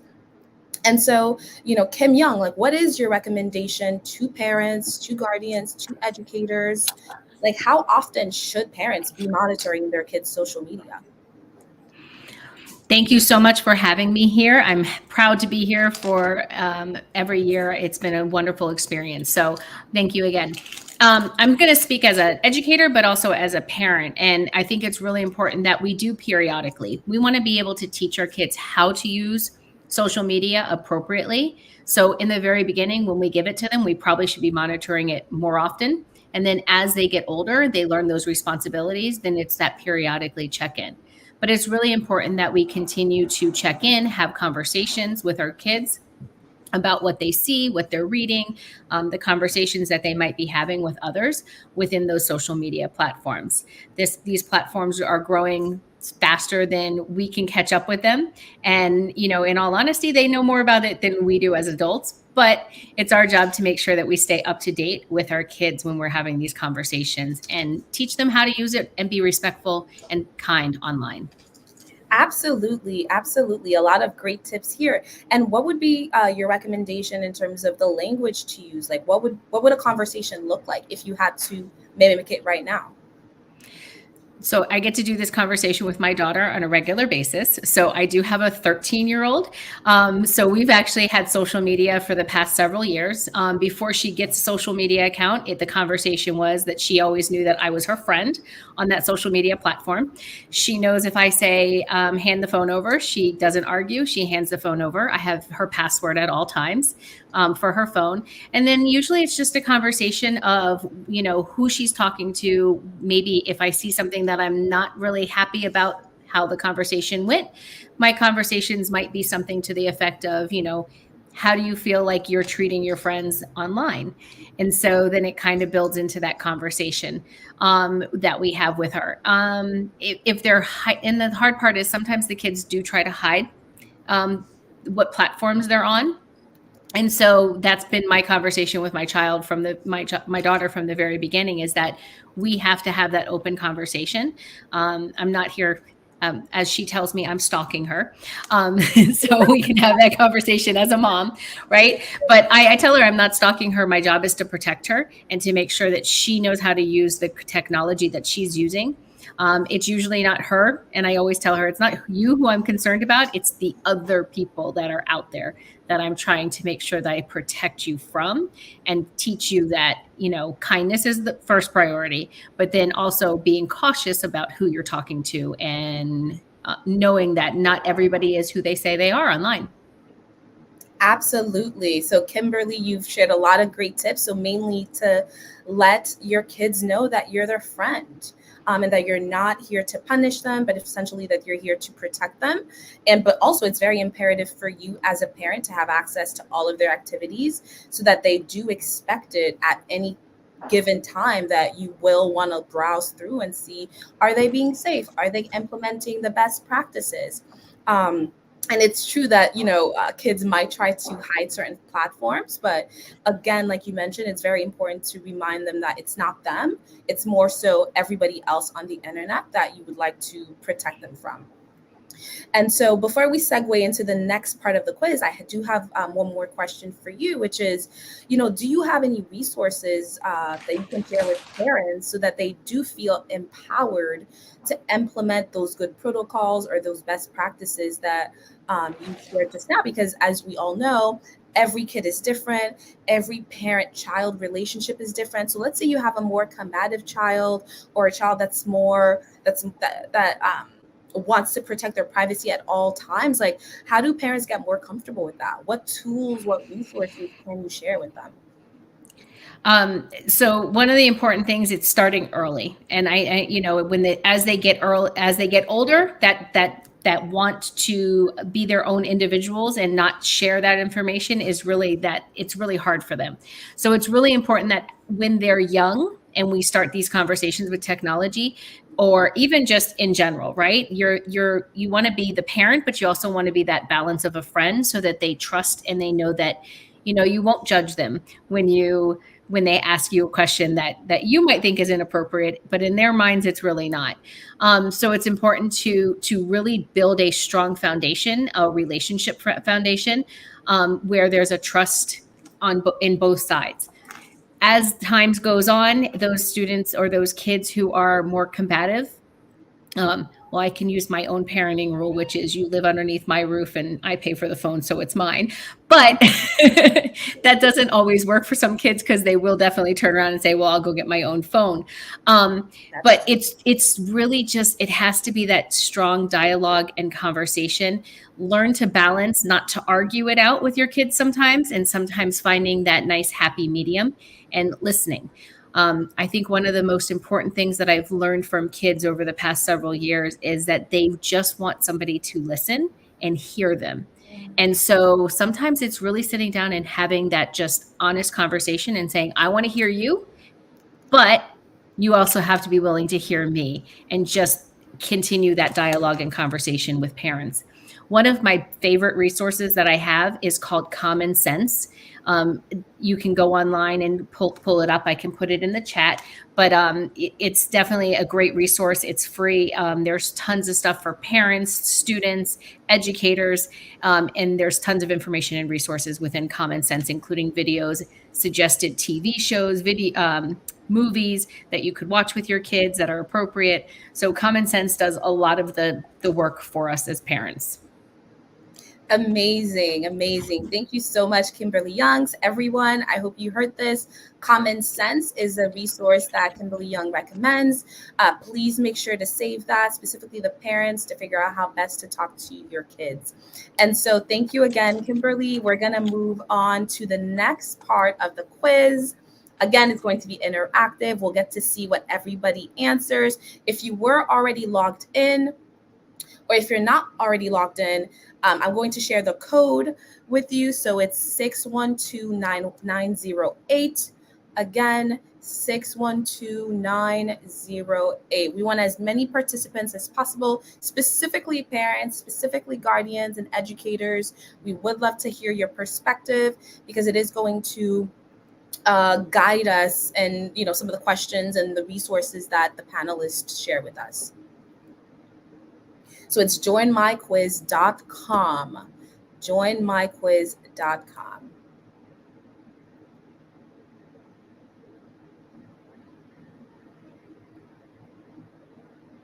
All righty, the next question. Again, we only have 45 seconds. So let me see the full question view. So what are your biggest challenges in talking to your child about cyberbullying? Umi, let me see the full question view, please. What are your biggest challenges in talking to your child about cyberbullying? Is it that you have a difficulty initiating the conversation? Is it that you're unsure in terms of how to explain the seriousness of online safety and cyberbullying? Is it maybe that you lack the knowledge? Or are you worried about restricting their online access? Again, we want to hear what is the biggest challenge. I'm sure all of those may be a challenge, but what is the biggest challenge? All right. Time's up. All right, so it kind of looks like we have, an even split across.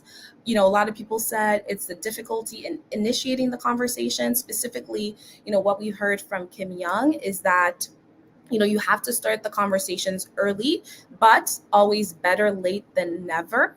But a lot of people are finding it difficult to initiate the conversation. And then a lot of other people said they're unsure on how to explain the seriousness of it. It might be that you bring up some statistics. It might be that you bring up case studies, or, maybe they attend the next Operation Stop Cyber Harassment next year so that they can hear from other students, so that they can hear from law enforcement. And then finally, a few lesser groups said that they lack the knowledge about the specific online platforms. So that being said, I would love to bring up Dr. Nadia Assad to hear her perspective.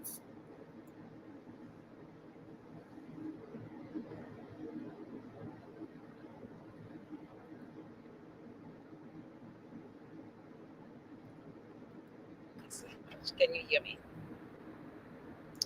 Awesome. So welcome, Dr. Nadia Assad. Thank you. How are you today? I'm doing well. Fabulous. Happy to be here. You look fabulous, by the way. Oh, thank you. So do you. And so you saw some of the results of the quiz. What are your thoughts? I mean, let's say parents, are having difficulties, initiating the conversation, and potentially they steer away from that. Could you kind of remind us of what would be the risks of not, monitoring or even talking to kids about cyberbullying? Well, thank you so much. That's a great question. And as you know, cyberbullying is a serious issue that have been affecting the community. Not talking about that, like many other issues that our teen or children are having, is a big risk of losing them, even having them poses them to lose their life, because cyberbullying can be very detrimental. We're talking about from mental health, which is where I am very big on. We're talking about academically. We're talking about socially. So we need to be mindful of those effects of the cyberbullying on those children, and make sure that we pull up our sleeve, we take our courage from wherever it is, and bring up the subject. Make sure that we educate them. Make sure that we let them know what's going on. Just like we do not want to see them ending up in the street in drugs, in any kind of problem. This is as serious as that is. So we need to make sure that we bring that conversation, which is very important. It's doing a lot of harms to our kids. As you mentioned, you are a strong mental health advocate. So what are some of the trends that we're seeing? I mean, you mentioned that some kids might potentially become suicidal. Some kids might suffer academically, but how big of a problem is, the academic failures that could arise from, poor mental health? Um, Cyberbullying, that's a great question. Cyberbullying causes stress, okay, causes anxiety, causes acting out, right? And vanity, okay, not any kind of acting out, vanity. It causes low self-esteem as well. So when you're looking at the stress portion of it, the anxiety, the depression side of it, the one of those symptoms of depression and anxiety is causing the kids not to want to do anything. They don't want to get up to go to school because they're scared that their friends gonna see what's going on. They're scared of whoever is bullying them might be at the school. All of those events, so they don't want to do anything. So they're losing days at school, right? They at school, they're not comfortable, right? They have that anxiety, that depression. So that will cause them to definitely drop academically. So those are the things that you'll be saying. Because imagine kids going to school and then being teased about their way of dressing. Particularly, we see that happen lately a lot with the newcomers coming from Brazil, coming from Haiti. We have a lot of those. Well, don't forget about the financial situation that are at stake. So those kids are not the one that sometimes have the possibilities to dress the way that it's hip, like they say, like the young kids say. to dress according to the norm of belongings. So this can be as well a factor for them not to, go to school because they're scared of being bullied about their outfit. So there's a lot of components into that we're seeing now. Thank God for law enforcement organization as such that we are right now, and school educator and also social workers that are there to navigate to help them going through those things. But oftentimes, what will happen, you'll find out that those kids they don't want to talk about it. They don't want to talk about it again. It is our duty. It is for us to come up with some solution, to come up in a way of approaching them, to give them that incentive for them to be able to want to talk to us about what's going on, so we can better address the situation and help them. A lot of good points here, Dr. Assad. A lot of great points, and I'm gonna go over them bit by bit. So you mentioned that, kids, it might not just be that they're going through, that they're, that they have stress from social media, but their own financial situations, their situations at home. Like kids are going through a lot on top of wanting to belong at school, to be a part of a community. And so on top of that, if you're adding social media, that's an added stress that ideally they could avoid with the guidance of parents, with the guidance of counselors, and with the guidance of their educators. And so you mentioned that, for example, they could suffer, they could retrieve, they could suffer academically, along with all of the anxiety and stress that brings. And so if kids do end up closing up and not wanting to talk, you mentioned incentive. Like, what types of incentives could we present to kids to get them to open up? Like, how do you get a kid to open up if they're not feeling their best, if they don't want to? It's not something that's very easily done, unfortunately. But sometimes putting yourself into their shoes, not putting too much pressure, and not making them feel like they are at fault, can be a result. Okay, you can see big result in that one. I've tried it before and it works. Um, there's a saying that you have to know who you're talking to. For example, if you go to the game, you know that you cannot be wearing high heel, you're wearing sneakers, you're wearing jeans, you're in t-shirt. You put yourself into into the same level as them. Okay, you speak their language. You're not gonna mademoiselle or sir or ma'am. It's like, yo, what's going on with that? Yo, papi, what are you doing? I thought that we said that we're not, bro. You're killing. So you add up the same kind of language, the same kind of attitude, being there with them, showing them that, okay, listen, I feel you, I see you, I got that. And you start by telling them stories. If you know stories of things that happened before, how when they open up, when somebody got to open up, how it affects them, how it helps them. You get to give them examples, things that tangible, things that they can see, example online or anything like that, that will help them, give them the strength to go forward, come forward and talk to you about that. Because if you don't do that, will happen, the anxiety will increase, the stress will increase. That could lead to suicidal thoughts, which we don't want to happen, which is going up very highly lately. So we need to very be considerate of that. We need to be considerate of that. Thank you, Dr. Assad. So a lot of what I'm hearing is that specifically for kids who are having trouble opening up, it's really, showing them examples of how beneficial it can be for them to open up, like, what's on the other side. And specifically, understand your audience, understand your kids. They're not all the same.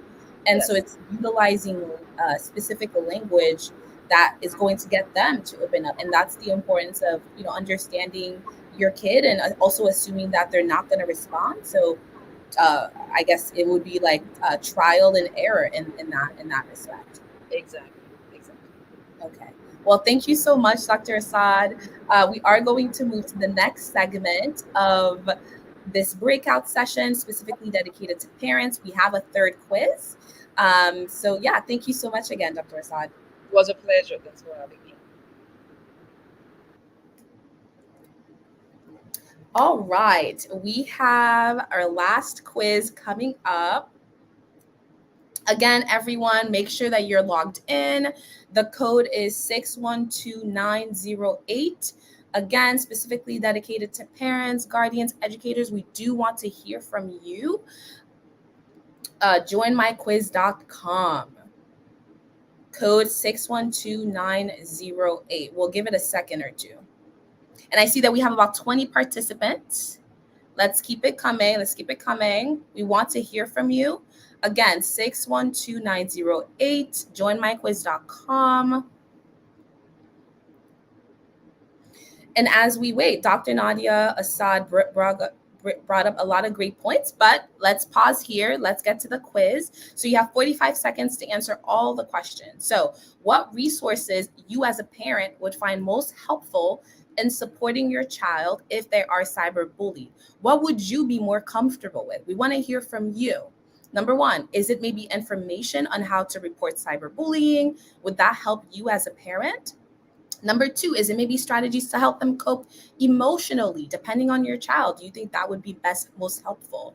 The other one is, do you need guidance on strengthening your kids' online safety skills? Is it maybe that you need support group for parents? You want to talk it out. You want to see what other parents are doing? Or is it all of the above?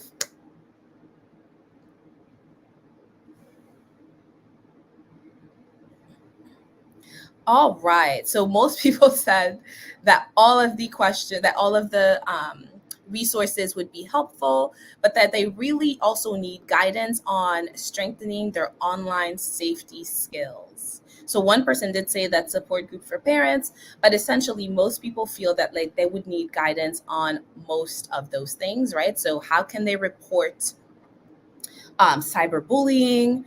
What would be great strategies to help them cope, to help the kids cope emotionally, specifically based on the great insights that Dr. Assad shared, which is that kids do suffer emotionally. It's not just that they're dealing with, things on social media, but they might have challenges at home. They might be having low self-esteem, right? And so how do we get kids to feel better about themselves overall? And so I would love to segue over to Dali Rivera, who is the founder of the Diversity and Anti-Bullying Academy. Would love to hear your thoughts, Dali. Yeah, so thank you so much. My thoughts on helping children who have been cyberbullied is really, really important. One of the main elements of helping is making sure that your child knows that you're there for them. So like the question that you posed here, and the answers are all really good. I would have clicked on all of the above because I've helped many families and I know that they need a little bit of what you mentioned there and then some. But personally, as a parent and also as a person who has been helping parents, I think it's really important that as soon as your child comes to you and says, I've been cyberbullied, that you believe them.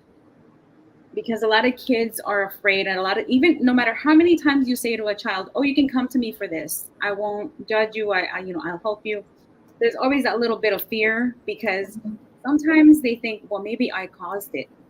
Wow. Or maybe they won't believe me because it happened to so-and-so and their reaction was not that great. Mm-hmm. They're observing. Or sometimes they have a friend who might have had a negative experience when they went to their parents and said, hey, this is happening, right?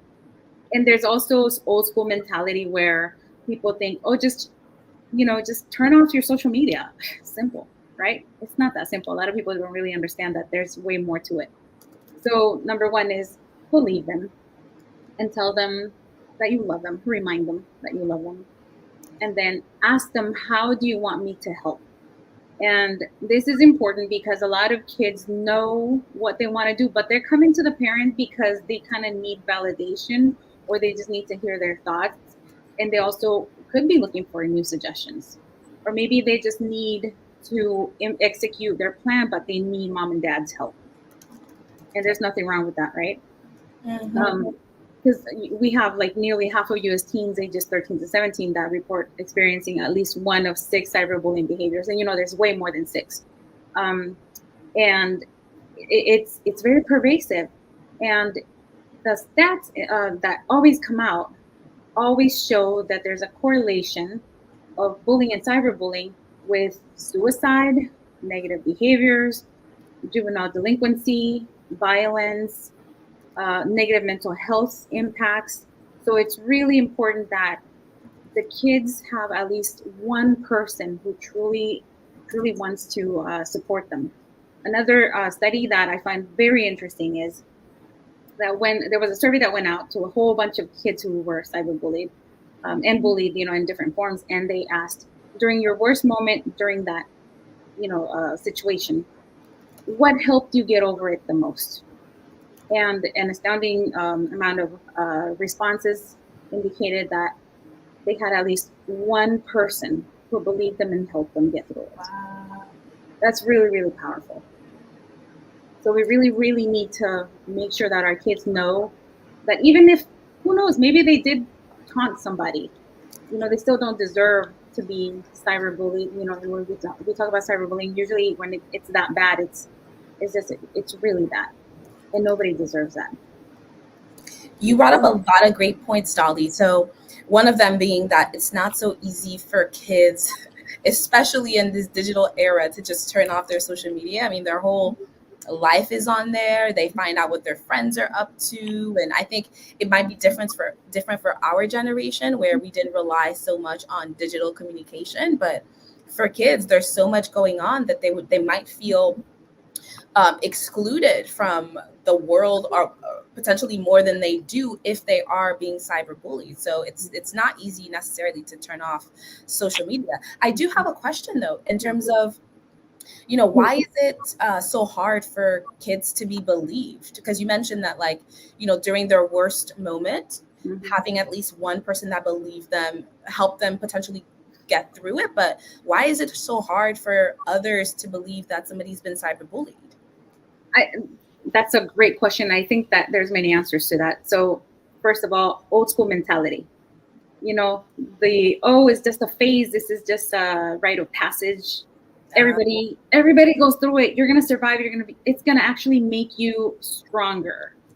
And we're like, okay, yeah, there's many things I can do to make myself a stronger individual as an adult. But do I really have to go through all that torture? And the other thing is, a lot of people who say stuff like that don't really understand how intense it can be, because back in the old days, quote unquote, it was, say, at the playground or at church or at a family function or at school, and then you'd go home and it wasn't there. It didn't follow you. Today it follows you everywhere. And like you said, social media is a platform that kids can escape from and connect to the world, but it's also a platform that they need in order to stay up to date with culture, which is really important. I think a lot of people don't understand how important it is to be up to date with certain things, because if you cannot connect to the certain trends and stuff, then you're kind of missing out. You're not building relationships with people as well. And then the other thing to it is, schools today require you to be online almost all the time.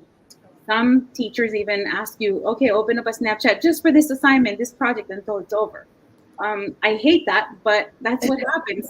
Because if it were me, if I were president of the United States, I would say no phones whatsoever at schools. Kids don't need a phone. We all survive, us older folks, without a phone in our hands. But the other thing too is the new mentality of, these millennials, they're just snowflakes. So it's all because they do not have the correct information about what bullying or any type of bullying is. And as long as we continue to have uneducated people on this topic, that's going to continue. And there's so many other reasons, but it's all mainly mindset. And so I just want to touch upon one of the things that you said, which is that it's not, you get cyberbullied, it follows you everywhere. You go home, you log in, you see it, you go to school, your teacher asks you to finish the assignment on Snapchat, you can't escape it. So it's really, that's the reality that kids are evolving in. Yeah. I did hear you mention that uneducated parents might be one of the reasons why they're not able to help their kids because they're not fully aware of how bad cyberbullying is and how pervasive it is. And given that you deal primarily with parents, you have workshops and different programs to really equip them and empower them to best protect their children. I mean, what are you specifically hearing from parents? What are their challenges other than not knowing? But like, what have parents told you? That's a great question. As far as the parents dealing with schools, they feel like it's an us versus them situation. They feel like they're alone, and they feel like there aren't enough resources to take this seriously. As a matter of fact, I had one client today who called because, her daughter's pictures are being posted up on a hate site, and the school is really not taking it seriously. And, like her life is being threatened. And one thing that happens a lot when I help parents like this is that we go to the school, report it, do an official report, which is something that a lot of parents don't understand. It's not just telling someone. You actually have to put it on pen and paper or submit it online so that there's record. Because once you do that, then now the schools have a legal obligation to follow through and try to give a solution. That's a whole nother topic. But anyway, so we go to the school, we report it, and they say, okay, we're going to help. And they come back with a kind of solution that's not very realistic. Or like if it's something very physical or a little more serious, they say, well, you might want to consider filing a police report. So the parent goes to the police department, and not every police department is equipped with a cyberbullying or a bullying task force, which does exist. And every police department has or doesn't have one due to funding. So parent goes to the police department, and they'll be told, oh, well, we don't take care of that. That's the school issue. Go back to the school. They go back to the school, and the school's, no, that's a civil issue. You need to go and report it to the police. Wow. So it's this game of pointing fingers, and then the parent and the child is left feeling completely unsupported. And the other thing too is there's a strategy with getting through to the administration when you ask for help. And a lot of parents, they say, well, I don't even know what the process is because the schools are too afraid to have a workshop for the parents. And this is where I come in. And then read the policy for that school district, and then be informed about how you use that policy to your advantage in order to keep your child safe. Because the number one legal mission for a school, in any school here in the United States, is to keep their children safe. Their students are to be kept safe. Number two is to give them a proper education. And a lot of parents don't know that. They don't have the leverage. And it's simply because they're not being taught how the school systems manage any type of bullying incidents, what the rights are. Parents have no idea what they can ask for. And they also don't know what type of solutions they can suggest for their child. Sometimes they think, well, I want to request my child to be moved out of that classroom. Or no, it should be the bully because the bully is doing this. Or, like this kid was cyberbullying my child. So, they need to be removed as the valedictorian or whatever they are. So like there are a lot of things that they propose and it gets shot down and they feel like they're being left out in the wind. I see. So, and just to wrap up really quickly, because I know we're a little bit short on time. So given that there's such a struggle between the schools and the parents and law enforcement, what are maybe 2 resources that you can share with parents that, in addition to your organization that supports them, what are some of the resources that you can share with them? Again, really short and concise, and we'll move on to the next segment. Yeah, since I want to focus on the mental health aspect of this, I mean, there's so many aspects, but please make sure that you reach out to professionals if your child has been through something really terrible with cyberbullying. Latinx Therapy is a handle on Instagram that you can reach out to.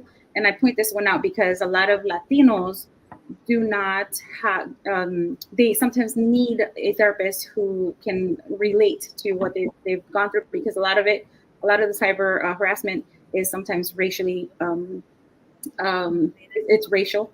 And then we also have Psychology Today to look for any type of counselors. It is a legit website. I have used it and they're amazing.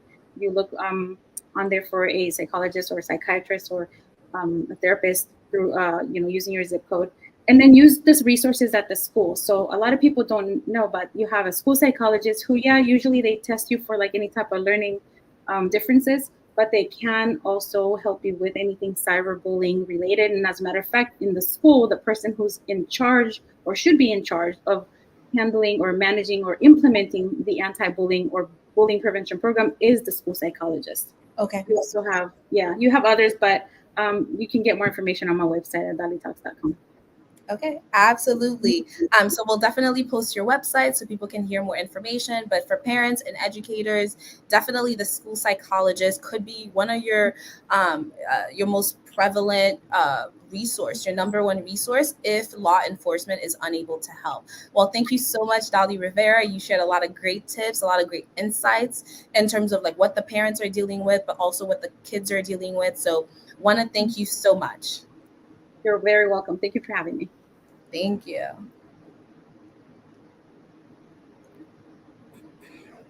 So, okay, so we're gonna move on to the next segment, and we have a little surprise for everybody. But before we move on, I would like to introduce myself as the founder of One Lab Consulting and a BTG partner. Specifically with this conference, my company is essentially helping assess a lot of the survey results, a lot of the survey answers that the parents are giving, and that the kids have also provided. We're going to be able to leverage that data to really craft empowering programs, to really craft an even better conference next year. So thank you all so much for all of your responses. We do have one more survey at the end, but that's really what my company does. It's really to empower organizations, empower institutions to be more customer centric, and we provide workshops, surveys, focus groups, and again, that's how my company was able to partner with BTG. And I do want to move on to the next segment, which is one of the things that Cairo, Umi, so essentially the Bringing the Glow team, Ria, those are some of the things that we've been working on specifically this year. So one second. So just to give you a quick story. So Cairo and I, we met each other last year, and we immediately knew that we were going to be working together, that we were going to do great things together. And so her and I have had a lot of conversations over the past months, and we both realized that we had a shared passion for professional development. We both graduated from universities, and we've also worked in corporate settings. And one thing that we noted is that there really wasn't enough professional development training for young adults, for college grads transitioning to the workplace, and even mid-career professionals who are leading a team for the first time. I've worked at a few different companies, and I can count on one hand like how many of them offered professional development. So her and I, we essentially decided to develop a program called Empower Ed, and Ed stands for education, and it's a joint program between my company, One Lab Consulting, and Bringing the Globe. And so professional development is so important because it empowers employers, organizations to retain top talent. It helps employees feel valued, but ultimately it helps with the profitability and the bottom line of a company. There's a lot of research that shows that only 5% of companies have leadership programs in place. And so how do we groom top talent? How do we groom people to be able to lead bigger and bigger teams? And so that's why we decided to launch Empower Ed, to offer, a vast array of workshops, presentations, consulting services. And so, I'll let Cairo take it away. Oh my goodness, thank you so much for sharing everything that you did, Lean Ariel. And it is so true. We do have a passion for education, as well as understanding, for example, that by creating different programs and curriculum and really developing different initiatives, we're able to not only share some of those advocacy and leadership skills that oftentimes parents and teens are looking for, right? But we're not just addressing teens. We really want to be able to address parents, us educators, as well as now we're expanding into professional development training, which is really exciting. And I know, for example, that Lean Ariel, she is someone who is a very well experienced in corporate America. She has had past performances working with different clients like American Express and more. And so we're able to really partner together on this, bring together, for example, our different skill sets, expertise as individuals, as well as through our companies bringing the globe and One Lab Consulting. So thank you so much for sharing that. And for those who are interested in Empower Ed and saying, okay, where can I find out more information? Just wait, we'll be able to expound upon that a little bit more towards the end, where we'll have a survey. And if you're interested in learning more, you can just go ahead and click that check that box, and we'll know to be able to share more with you. And so now we're going to transition to the teens. Okay, so all the teens, they've been asking questions or writing in the comments, like, when is it our turn to be able to be a part of this panel? Is there going to be a quiz for us? And so we're now going to actually transition to having a Ria Jha of Bringing the Globe to facilitate the next part of our conference, which is going to be focusing on the teens. We also have some incredible speakers, and you heard a little bit from them before. So what we're going to do is a bit of a recap, or like a brief panel, but more so we want to be fielding questions and comments from the Facebook page and the teens that are here, to make sure that you are able to actually ask questions directly to the speakers. So this is your opportunity, your time, and we're going to go ahead and get started with the first question. So these are 3 questions. We're going to ask each question and then bring on our speaker. And without further ado, I'm going to go ahead and pass the floor over to Ria. Hi, Cairo. Thank you so much for passing over the mic to me. So, yeah, first of all, I would like to start with a very brief introduction, not taking a bringing the globe recently as Cairo's executive assistant. I have worked with her in past, and I've loved her passion of working.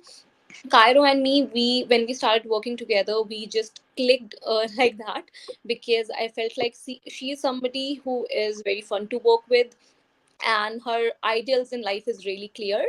And last year as well, I was a part of this conference, but that time I was a part of this as a speaker.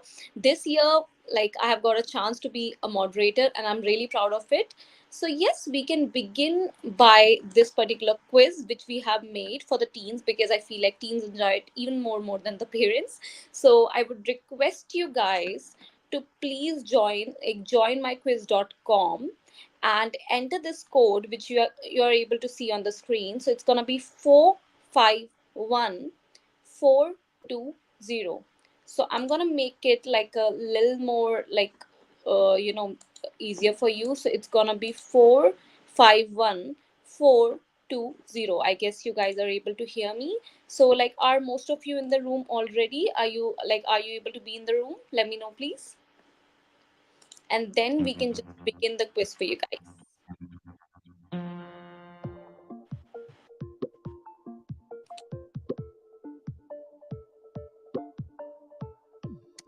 So yes, so the first question we are going to focus upon over here is, yeah, how safe do you feel when participating in online activities? So I would like to mention over here the options. So the first option would be not safe at all. I am very concerned about my vulnerability online. Second one would be slightly safe. I frequently worry about my online security. Third would be somewhat safe. I generally am cautious but still have some concerns. Then, last but not the least, very safe. I'm confident in my online security measures. So let's see what most of us is going to like answer. So yeah, let's see that. Okay, so most people like have answered the third answer, which is basically like they are moderate about the topic. So, yes, let's just come down to our conversation with the moderators and let's see that what their opinion is about the same. So, I would like to welcome all of them and as well as Cairo. So, here we have Dr. Whit Goodwin, we have Mr. Thomas McLarney, and then we have Maya Nozovics. So, hi, I welcome you all to the conference. Hello.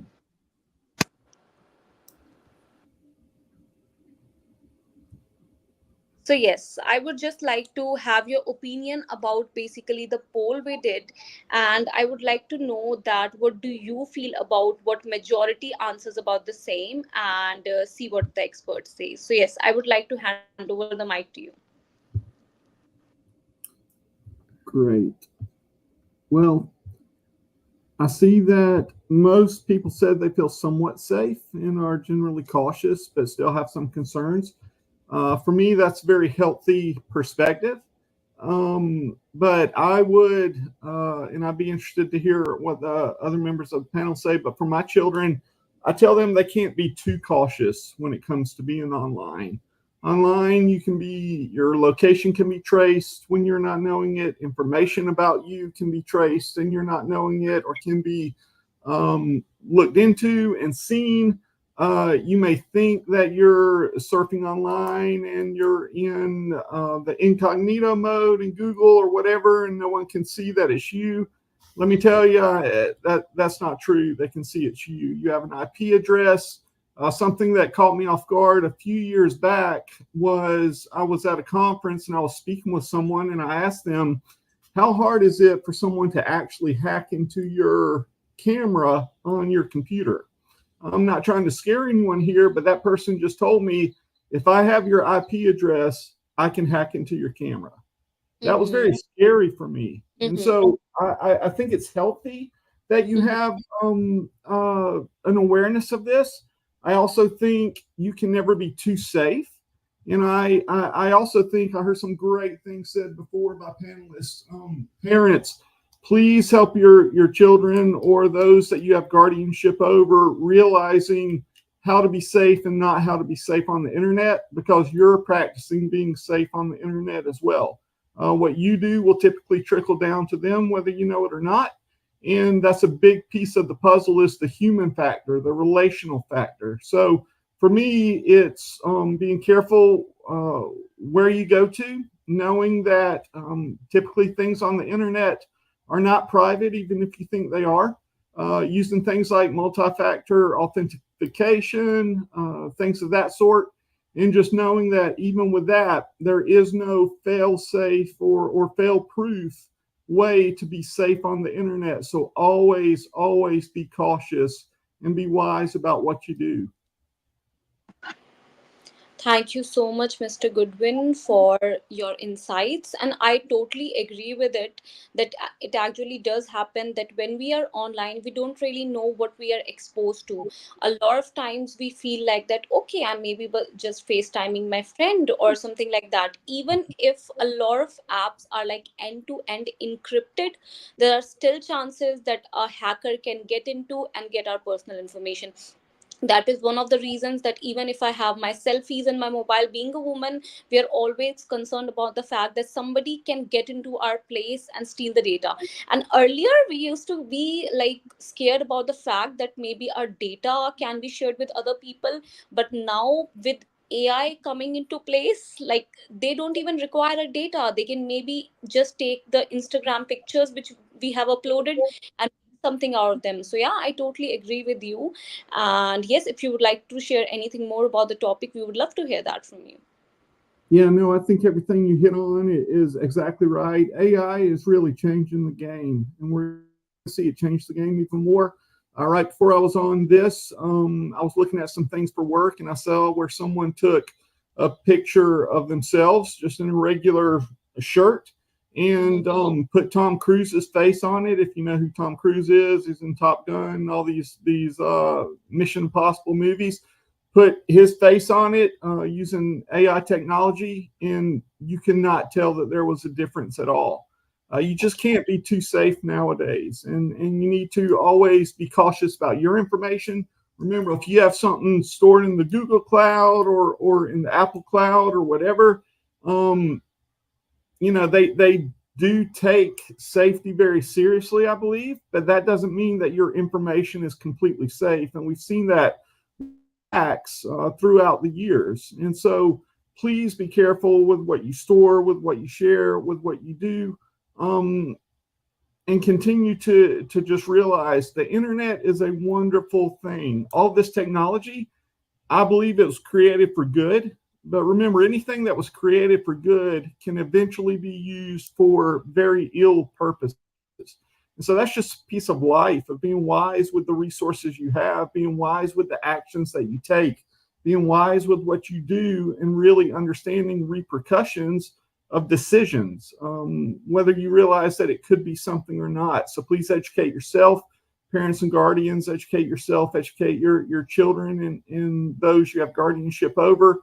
And remember, it's only going to get more complicated. That's why this education piece and something like what's going on here with this cyberbullying conference and talking about AI and talking about the internet and how to be safe on it, these things have to happen for us to protect our children, or for teenagers, for you to protect yourself, because it's only going to get more complicated. So please continue to educate yourself and find best practices for protecting yourself. Again, like multi-factor authentication and like being careful where you store things, etc., because there is no place that is a complete vault for your information on the internet. Yes, I agree on it. And I can see that there is a question popping up in the chat, that is using Face ID better to use? So this is one of the questions which is popping up. So what do you say about it, Mr. Goodwin? Do you feel like it is better to use, or do you have any alternative which you can suggest to the viewers? No, I think it takes discernment, kind of understanding what you're doing Face ID with. With my iPhone, I have Face ID. So to open it, it uses my face. But I was at the Apple store a couple of years back when I bought this, and I was giving my old phone to the person who was working with me, and she was going to ask me to put my face up, but she had it in front of her, and it automatically opened for her. And she was like, "Wow, that's never happened before." And I looked at my son, who was then 10, and I said, "Son, nothing is ever safe." So, with things like this, of course, I use it. It's a part of everyday life now to some extent, but Apple's a reputable company, right? They have a good reputation on these things for the most part. I feel generally safe while cautious using Face ID on something like that, or fingerprint ID on my MacBook. But other sites, if it's not a company that you're very, very sure of, that they have very strong safety pieces in order, that they have something on the website about how to be safe online. My bank that I use, every time I log in, they make me read through cybersecurity pieces to make sure that I'm educated, and I have to click something that says, "I read this, I understand," and then it'll let me do the face piece and go into my account. That gives me a good bit of confidence in that institution, that they care about my safety and that they care about my data and they care about my money. I think whether you're 13 or you're 33 or you're 53, those are important things to consider and to think about, and to make sure, again, what you're giving your data to has some type of very positive reputation for safety. But even then, it's not fail-proof, so still be careful. I agree. Thank you so much, Mr. Goodwin. And yeah, while ending this, I would just like to thank you for all your insights. And I also want to share a very short example of what he said, that when my sister bought the iPhone, so she put her Face ID. And just to tell you guys, me and my sister, we do not look like each other. We do not look alike at all. But still, her Face ID, I used to just open her phone with my face, and we were shocked. My friend, when he got to know, he was totally sure that we have put two Face ID and we are just making a fool out of him, because he had a lot of trust on Apple security. But when he actually found out that it was just one Face ID, It was really shocking that. So yes, thank you so much, Mr. Goodwin, and your example really reams with the reality. And let's move on to our next interactive question. So I would like for Umi to request to put our next question on the screen. And yes, I hope that you guys are still in the game room. If not, then you can just get back to the same question, get back to the same page so we can get to our next question. So yeah, we are waiting for our next question to pop up on the screen. So we do have our next question now, and it is going to be start go. Okay, so this is our third question. So, how often are you speaking to people you have never met online? So, these days you must be knowing we usually speak to people who we meet online. So, there are the options: never first, then second one would be hardly, and less than once a month. Third is occasionally, in few times a month, then frequently, several times a week, and then very frequently, daily or almost daily. So these days, with growing dating sites and like a lot of things which are happening, like we meet people online, so I guess there might be chances that you speak to strangers daily. Let's see what people say. So a lot of them say never, which is shocking that you they never spend time with people they have never met online. And some of the people say frequently. So let's see what our speakers say about the same topic. So I would like to know Mr. Thomas McLarney views about the same. So yes, let's just invite him to speak about the topic and let's just get some insights. So Mr. Thomas, we really welcome you for the same, and we would love to hear your thoughts about it. That what do you think about people's poll, and what are your opinions about the same? Are you shocked, or this was a very obvious response you expected? No, I'm actually a little surprised to see the never. I'm actually kind of happy to see that. I'm understanding the question correctly. So they're not speaking to people that they don't know in real life online, and that's positive to see there. And of course, we have almost equal to that saying frequently. So kind of got both sides of the house there, and that's to be understood. That's correct. And like I said earlier before when I was speaking in the panel, the internet and social media platforms a lot of times are to create large groups and friendships of people you would not normally meet in line. And there is, of course, advantages to that. You get different perspectives from all over the country and all over the world, get to meet new people and hear from them and be part of groups with common interest or shared groups and things like that. And that's one of the positive things of social media. And then with that, unfortunately, comes the dangers and of people that you don't know who might have ill intentions or trying to prey on you, also entering into the fold there and using that to victimize you.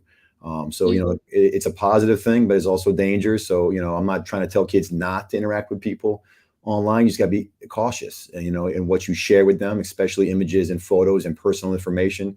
You got to be very careful what you share with people you don't know in real life, and in people in real life as well. You got to be careful. But, so you have to just be careful. That's all. And, and I think someone mentioned it before with location sharing. A lot of these apps will share locations and services, and those things you need to just protect yourself, putting your school information, your city and address information, your real full name. You got to be careful with this information that you're sharing with everybody out there. I'm not saying you can't talk to people, online you don't know. Just be cautious in doing such. I totally agree. Thank you so much for the same. And we would like for you to really address this question, which is coming in our chat box, that is it safe to provide your email or the form which you are which you are registering yourself for any conference or workshop? So this is really obvious whenever we register. So is it safe to provide our emails, or if let's say our email are connected to our Instagram or maybe our social media, Facebook, so there is any chance that by the help of our email a hacker can get into it? Is hacking that advanced now? Do you have any opinion about the same, or any insights that you would want to share with us? Yeah, so I mean, obviously emails are something we use, and phone numbers are something we use to communicate greatly today, receive communication. So we are sharing them quite a bit. My emails are out there quite frequently. My phone number's out there for a lot of people to reach me at. So, there's people need to use that and use, especially with reputable companies and reputable conferences or workshops, things. That is fine. You just got to be careful because they could use those emails or those phone numbers to contact you and try to, especially with the younger kids, you know what I'm saying? So you might meet them on a platform and they may want to push you over to text messaging on a phone or emails, emailing back and forth to share information. They may try and push you over there. Just protecting yourself and knowing what to look for when you are being, someone's trying to victimize you or trying to pressure you to do something you don't want to do. Just being careful. As far as hacking goes, it really comes down to your password, right? I know someone mentioned before about you using biometrics, your Face ID or your fingerprint and things like that. That's usually for the device itself. Every account you have still has a passcode associated with it, right? So the Face ID or thumb or fingerprint ID is basically for ease of the user. They don't have to keep typing their codes in there all the time. So it makes it easier for you to access it, but there's still a passcode associated with that account. And if a person gets a hold of your passcode and your login information, they're going to be able to access your account. And that's where the danger comes in. The two-factor authentication is key nowadays. Most people are pushing to that. A lot of social media platforms don't require it yet, but is an option in there. I recommend to every parent and every child on there, every one of your social media accounts, please turn on the two-factor. It helps cut down on hacking greatly. I mean, there's still vulnerabilities out there, but it definitely cuts down quite a bit. I tell all my friends and family to turn on two-factor all the time to avoid someone trying to get a hold of it. And like the previous guest said there too, as far as your security out there, as far as your information, if somebody gets a hold of your email account, anything you share with them, they have access now to. I know Snapchat with the My Eyes Only, we see a ton of problems with that. Snapchat has a My Eyes Only folder in there, which in my opinion should not exist, but it lures kids into keeping compromising photos in that, which is a cloud-based storage device on Snapchat. It's supposed to be encrypted so they don't have access to it. But the minute someone adds the passcode to that, they have every single image and file you have in there. We see a lot of kids get extorted or enticed or humiliated because somebody gets an access, their Snapchat login and email, password. Now they have full access to that. So you're only as safe as your passcode. We see every day in the media and the news, and I get emails all the time saying, there was a breach and my passcodes are out there. And there's full websites out there. We see it all the time on the dark web and everywhere else where they sell our passwords. So using the same simple passwords we all do, trust me, I get it.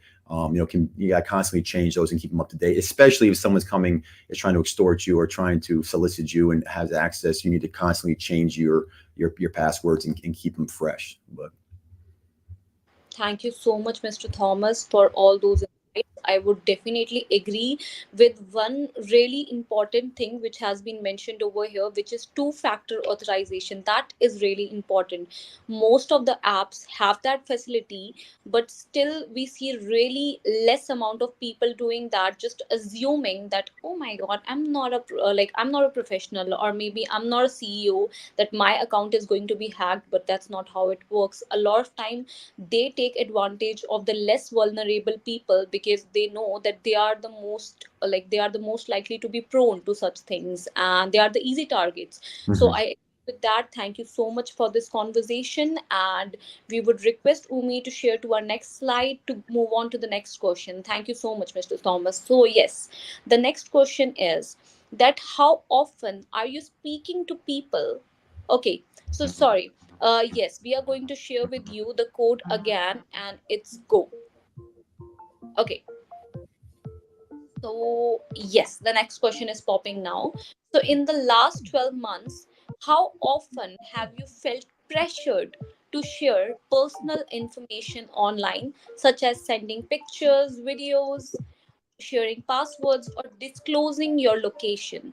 So, first would be never. I do not feel pressured to share personal information. Then, rarely. I seldom feel this kind of pressure. Sometimes I occasionally feel this kind of pressure, or often I regularly feel this kind of pressure. So, yes, you can let me know. If I talk about location, I feel like most of them feel that.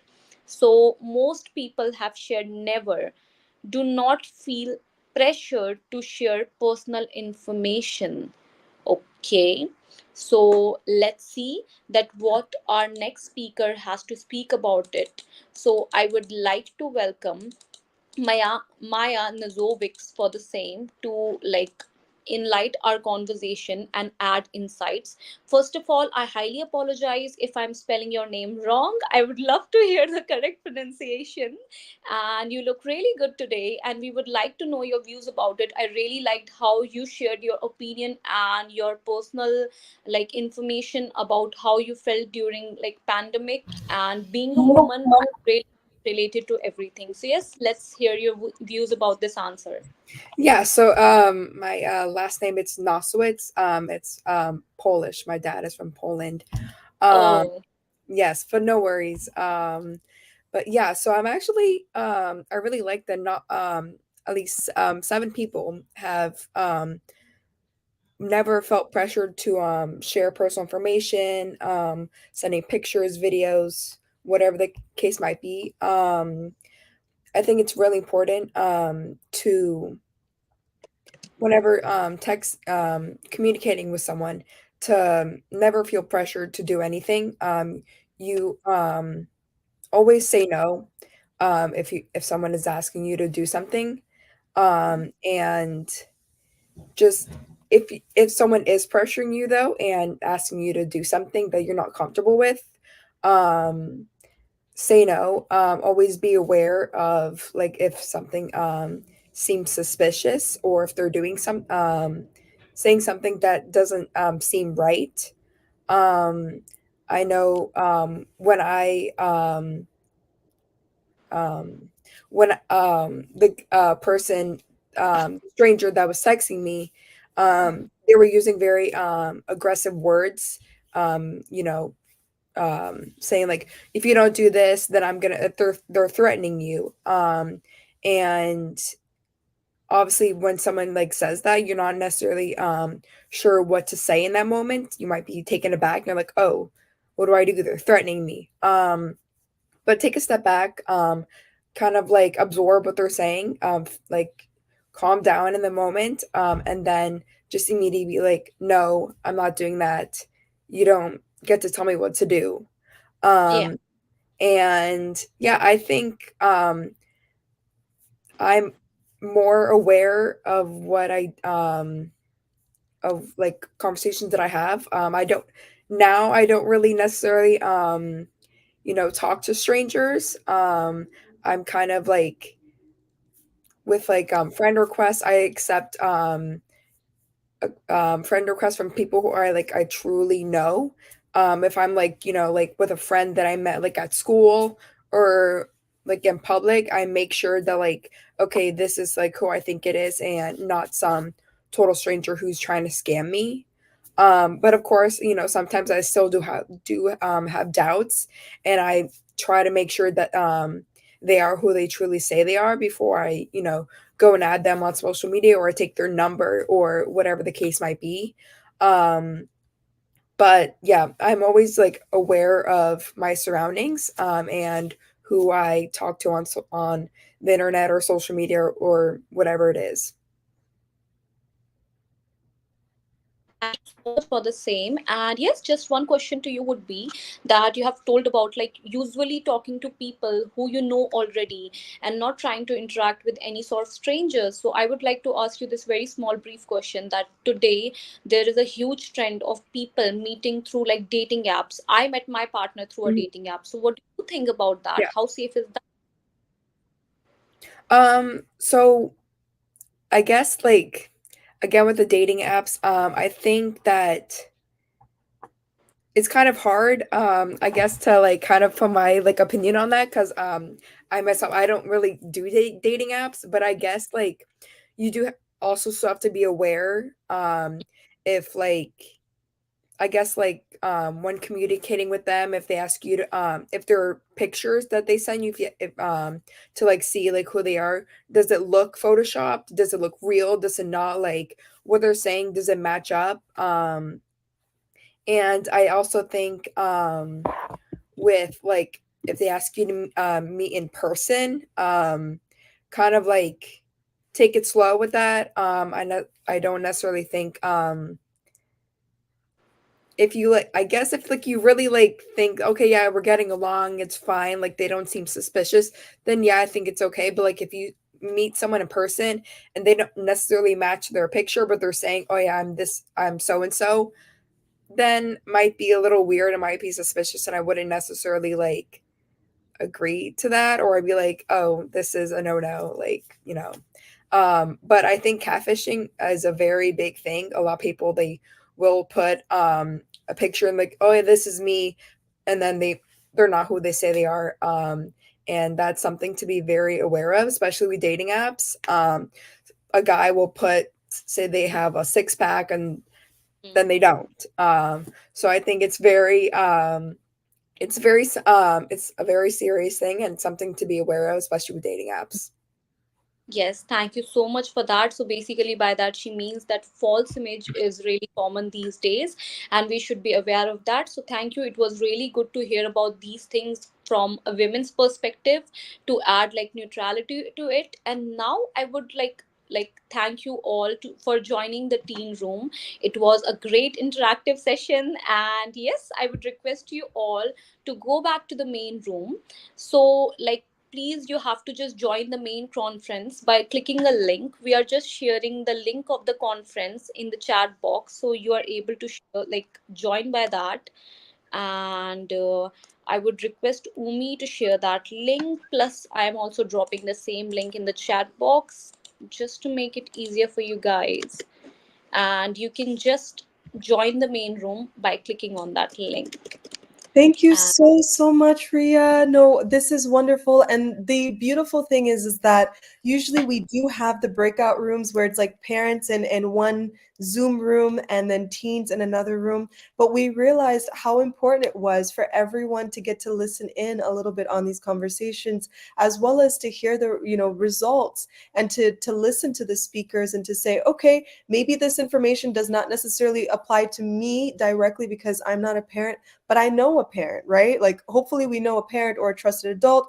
They need to know this information, right? Or if you, for example, have teens and you're not a teen, it's great that you're here and that you listen in on the teen panel because you got to hear different perspectives that may be affecting teens. And we're going to talk a little bit more about that throughout the conference in terms of, mental health, as well as effective communication from both the perspective of parents as well as teens. So please don't go anywhere. You're in the right place. We're going to transition very soon to our next speaker, who is Peggy Sean. And as she's coming up on that stage, it's so good to see you, Peggy. I did want to just let everyone know, for those who are listening in, and just know that we had, well over 300 registrants want to come to this conference. So we're going to keep the streaming video link live for a short period of time for everyone who wanted to come to be able to come. But at the very least, we do want to let everyone know who's listening live at this time that if you are looking for additional community service hours, so 3 community service hours for attending, for example, to please make sure that you stay until the end. We're going to have the form that is going to be shared with you, so that way you can input your information and we can make sure that you know what the secret code is, which meant that you were listening all along, which is so important. Now we're going to transition and before transitioning actually to Peggy too, as I'm reading out her bio, I do want to know, what were your thoughts listening to both the parent and teen panels, right? What were some of the things that you enjoyed? What was a takeaway? I was seeing so much good engagement in the chat, and I want to be able to just ask you, what was one takeaway that you got from listening to the different speakers? All right, introducing Peggy Sean. She is an esteemed educator with over 18 years of counseling and education experience. Peggy excels in addressing emotional, behavioral, and education and substance use challenges with a compassionate approach. As a certified facilitator and trainer, she's known for her advocacy and expertise in pro-social behavior and substance abuse recovery. Peggy has implemented effective behavioral plans, reducing suspension rates, which is so important, and benefiting high-risk students.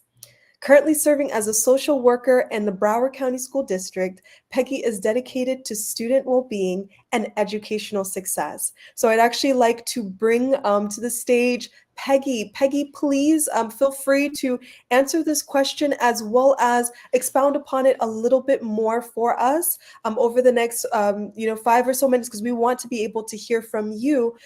How can a teen's online presence affect health?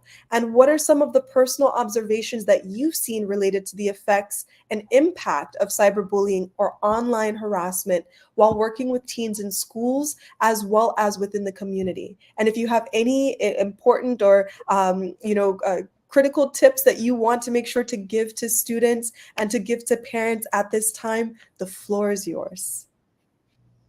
Well, thank you very much. It's really a privilege to be here, and I'm excited to be able to share. Online presence in social media is really, even though our teens are used to it and all of us that are older are still a little sketchy on it, it's what everyone is using to discover new interests, to begin new friendships, and enter into discussions and new ideas and communicating, but without having to do it actually face to face and communicating without restriction. There's kind of a mask of the platform. And so there's no way to infer the true meaning of the communication. And there's no responsibility by the person that is talking or texting whatever statements they are. So we see a lot of teens that are posting insulting remarks, and they are just engaging in body shaming and, of course, the sexting and all. They are involved in lifestyles that are causing a lot of anxiety, some depressive symptoms, stress, and which can result in even stronger feelings of isolation in a young person, and then suicidal ideation or self-harm. So the other thing that we're seeing is a loss of empathy between people and increased loneliness, because when they are being on the receiving end of a lot of insults or any kind of bullying through texting, we see a lot of isolating. They don't want to talk to their friends in person, and they don't want to talk to anybody at all. So we don't want to have them be encouraged into self-harm just to be able to feel something. Some of the things that I have seen with students that have been referred to me are just that, the negative, insulting, embarrassing comments, pictures, or videos about them that are shared in some of the little chat groups. And this resulted in one of my students just actually engaging in several different forms of self-harm. She was cutting, she was burning herself, she was tearing out her hair. She just felt that everybody hated her. When she did go to school, she thought that everybody was talking about her. They were looking at her weirdly. And it did end up in a suicidal attempt. And then we had to arrange for counseling for her. The other thing that I experienced with another referral that I had is a very intelligent high school senior was diagnosed with a depressive disorder. And so in order to relate to other people, she joined a depression chat room. And there she was talking to a male that she gained a rapport with, and she felt that this was somebody she could really relate to. And she was starting to get closer and closer to the person, and decided that she found out that he lived in another country, and she was ready to book a ticket for herself and go visit this person.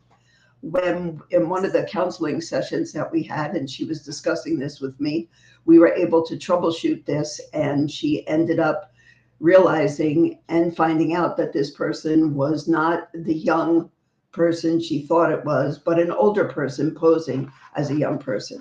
So there's a lot of situations that are potentially very, very dangerous.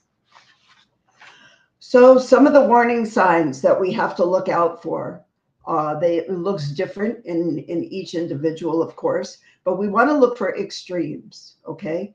Mental health distress ranges from mild to severe symptoms, affects your thinking, your mood, your behaviors, but we want to look for the extreme. Parents who know their students, their children, and siblings even have to watch for their siblings. They know what your normal behaviors are. So when you see young people pulling away from their friends or from family, not doing their usual activities, having little or no energy, headaches or stomach aches very often, feeling as if nothing matters at all, feeling helpless or hopeless about a situation, feeling like there's nobody that will understand them and or be available to talk to them. If they think of harming themselves, or you notice that they're wearing long sleeves when it's 90 degrees out, perhaps they're hiding some self-injurious behaviors, such as cutting or burning themselves. If they're not doing their normal daily tasks, if they're neglecting their personal hygiene or their normal way of dressing, being when they used to be meticulous about clothes, coming around being real sloppily dressed or with dirty clothes, that's another warning sign we have to watch out for. The mood swings, yelling or fighting with family and friends that they usually don't do. So we need to provide support for them by taking them alone in a one-on-one situation, never speaking to them in front of a group, and just use your I statement. Say, I've noticed that you're not behaving your normal way, or you're not hanging out with your friends. And can you talk to me about what's going on? We want to always speak in a soft, gentle, caring tone, no judgment. We don't ever want to threaten. We don't ever want to criticize. We don't ever want to threaten. And just build relationships. The most important thing is relationships.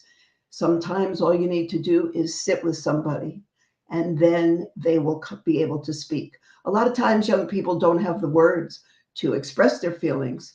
And a lot of times they're so upset that the words kind of get stuck in their throat and they can't get them out. And if you just sit quietly with them, eventually they will be able to talk and tell you what's going on.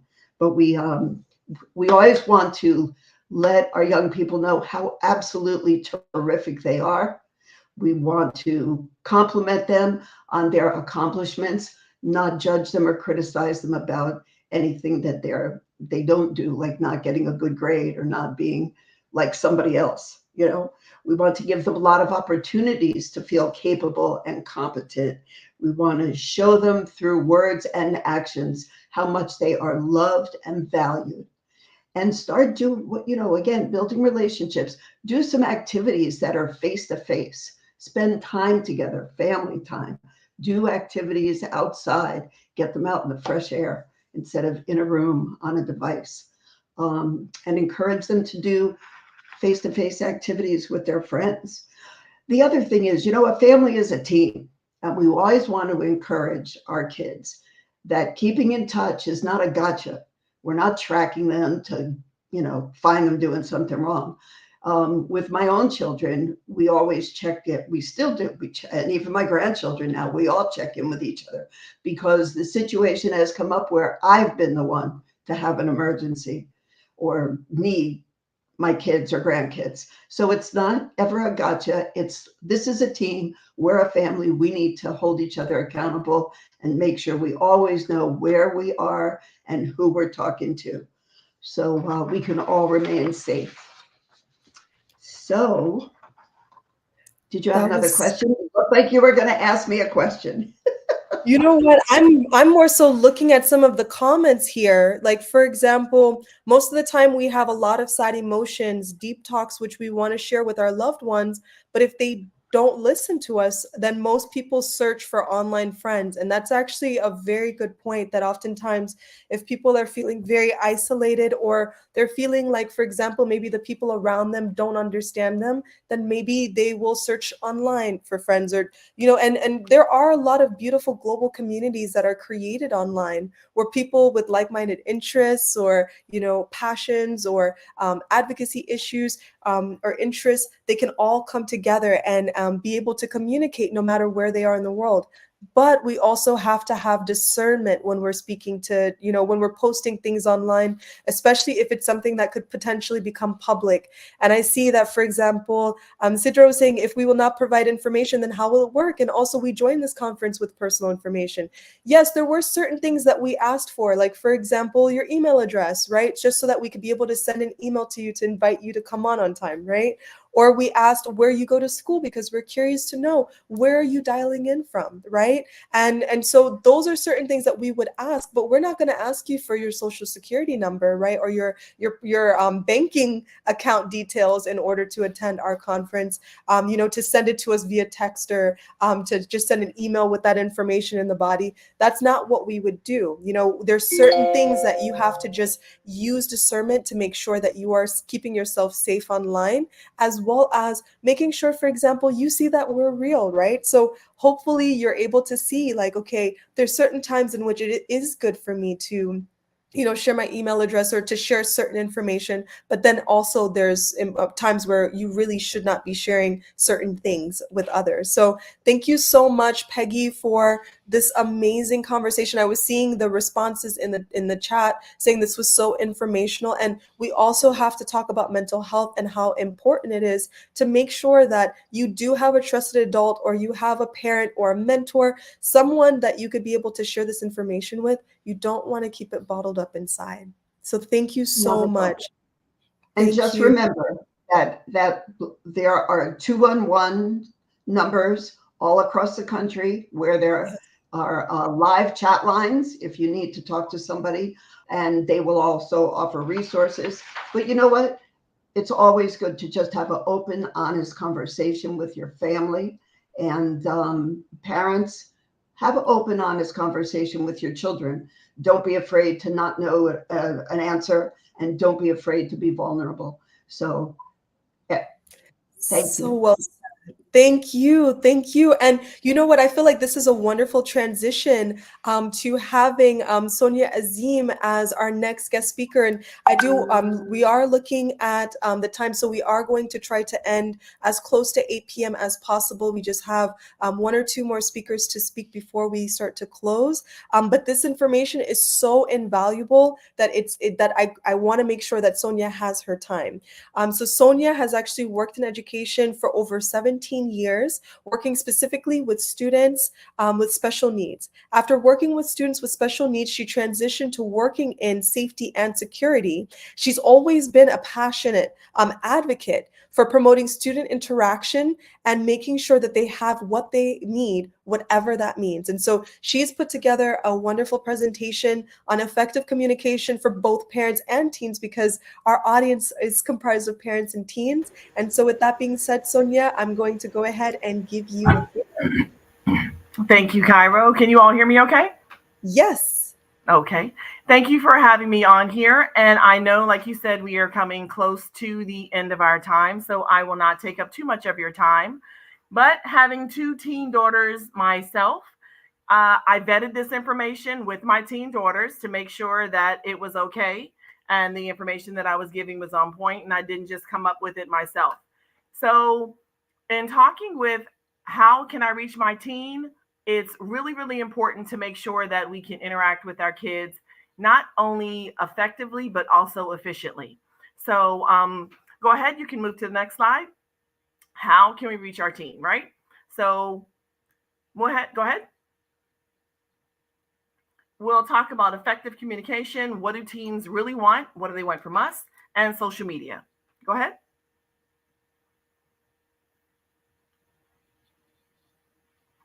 Essential communication strategies that we must have. Go ahead. What do the experts say?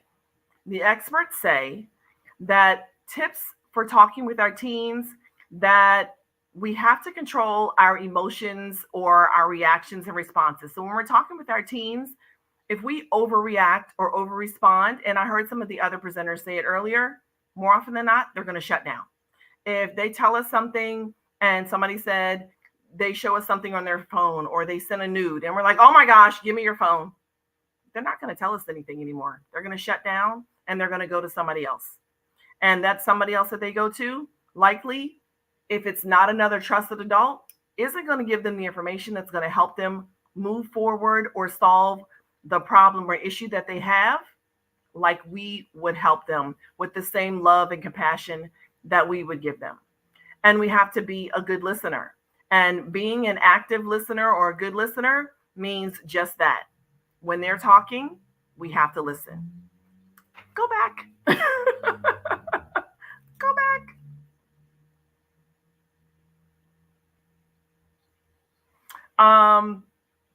We have to react little, and I put little in big letters, right? So when they're telling us something, we can't be like, we have to react little. Even if it's something that is a gut punch, we have to sometimes suck it up and put our poker face on so that we can hear everything that they have to say. Because again, if we overreact, they may shut down and they may not want to bring us everything. And we have to sometimes turn off our parent alarm. And I know that's hard. Again, I have a daughter in college and she's way far away. She's all the way in Hawaii. So when she tells me things, it's not like I can get there in a minute. So sometimes I have to reel it in and listen to what she has to say and turn off my parent alarm and just listen and see how we can figure it out or work it out and let her figure her stuff out because she's still a teenager. And don't jump into catastrophe mode. Oh my gosh, the world is falling. The sky is falling. What do I do? Sometimes we have to reel it in, bring it down. And usually there's a logical or reasonable answer or solution to whatever the issue is. And avoid over empathizing. Oh, really? Oh, wow. Really? That happened to me. Oh, I understand exactly what you're going through. No, you don't. Because what they're going through now as teenagers, that's not what we went through when, well, I can't speak for you, but that's not what I went through when I was growing up. Because again, I heard a presenter say earlier, we didn't have cell phones like they have cell phones. We didn't have cyberbullying like they have cyberbullying. If something happened at school, when I went home, it was left at school or it was left on the playground. It didn't follow me home. And I didn't have to deal with it again until I went back. And then offer constructive feedback or critiquing. Don't tear them down. Peggy said that just a little bit. Don't beat them up because think back to when you were a teenager. We all made mistakes and we had to grow and learn from them. Go ahead to the next slide. But don't tear them down at their core. Remember, we all had to grow and we all had to learn from our mistakes. So what do our teens really want from us? Go ahead. The information that I'm getting here is from experts and again, from teens. So the information was from teen forums and teens were able to give their input on what they wanted to see from their parents. If they could really say, mom, dad, guardian, this is the information that I want, or these are the things that I want. This is the input I want from you, or this is how I want to feel from you. They want to feel unconditionally loved.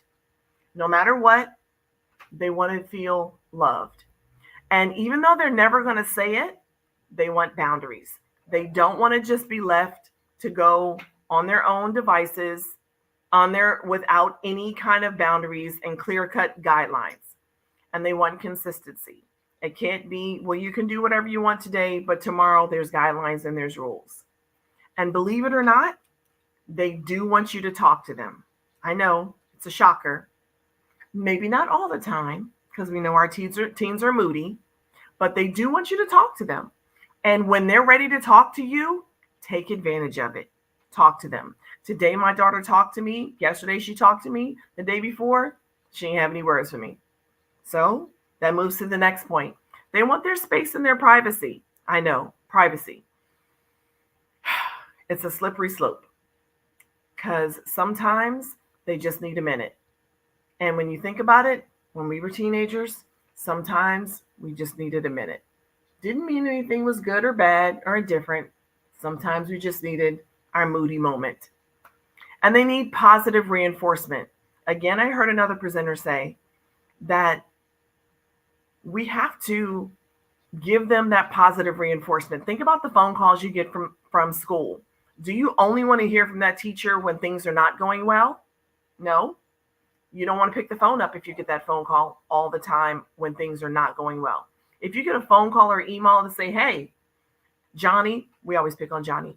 Johnny did a really good job today. He had a great day in English, or he did really well in his math test. You're likely to pick up the phone or read the email when things could go either way. So give them positive reinforcement when they do things well. Even if it's, you know what? You did a great job coming in today and putting your backpack up, or you did a great job in cleaning your room up, or putting your shoes away. Find something positive to give them some positive reinforcement. And they want a positive role model, because if we are wilding out just like their friends are, or they might be, we may not always be doing the best thing or being the best role model. So we have to be a good role model. Not that we can't have fun with our kids, but we still have to be the adult in the room, and we still have to be a good role model for them. Go ahead.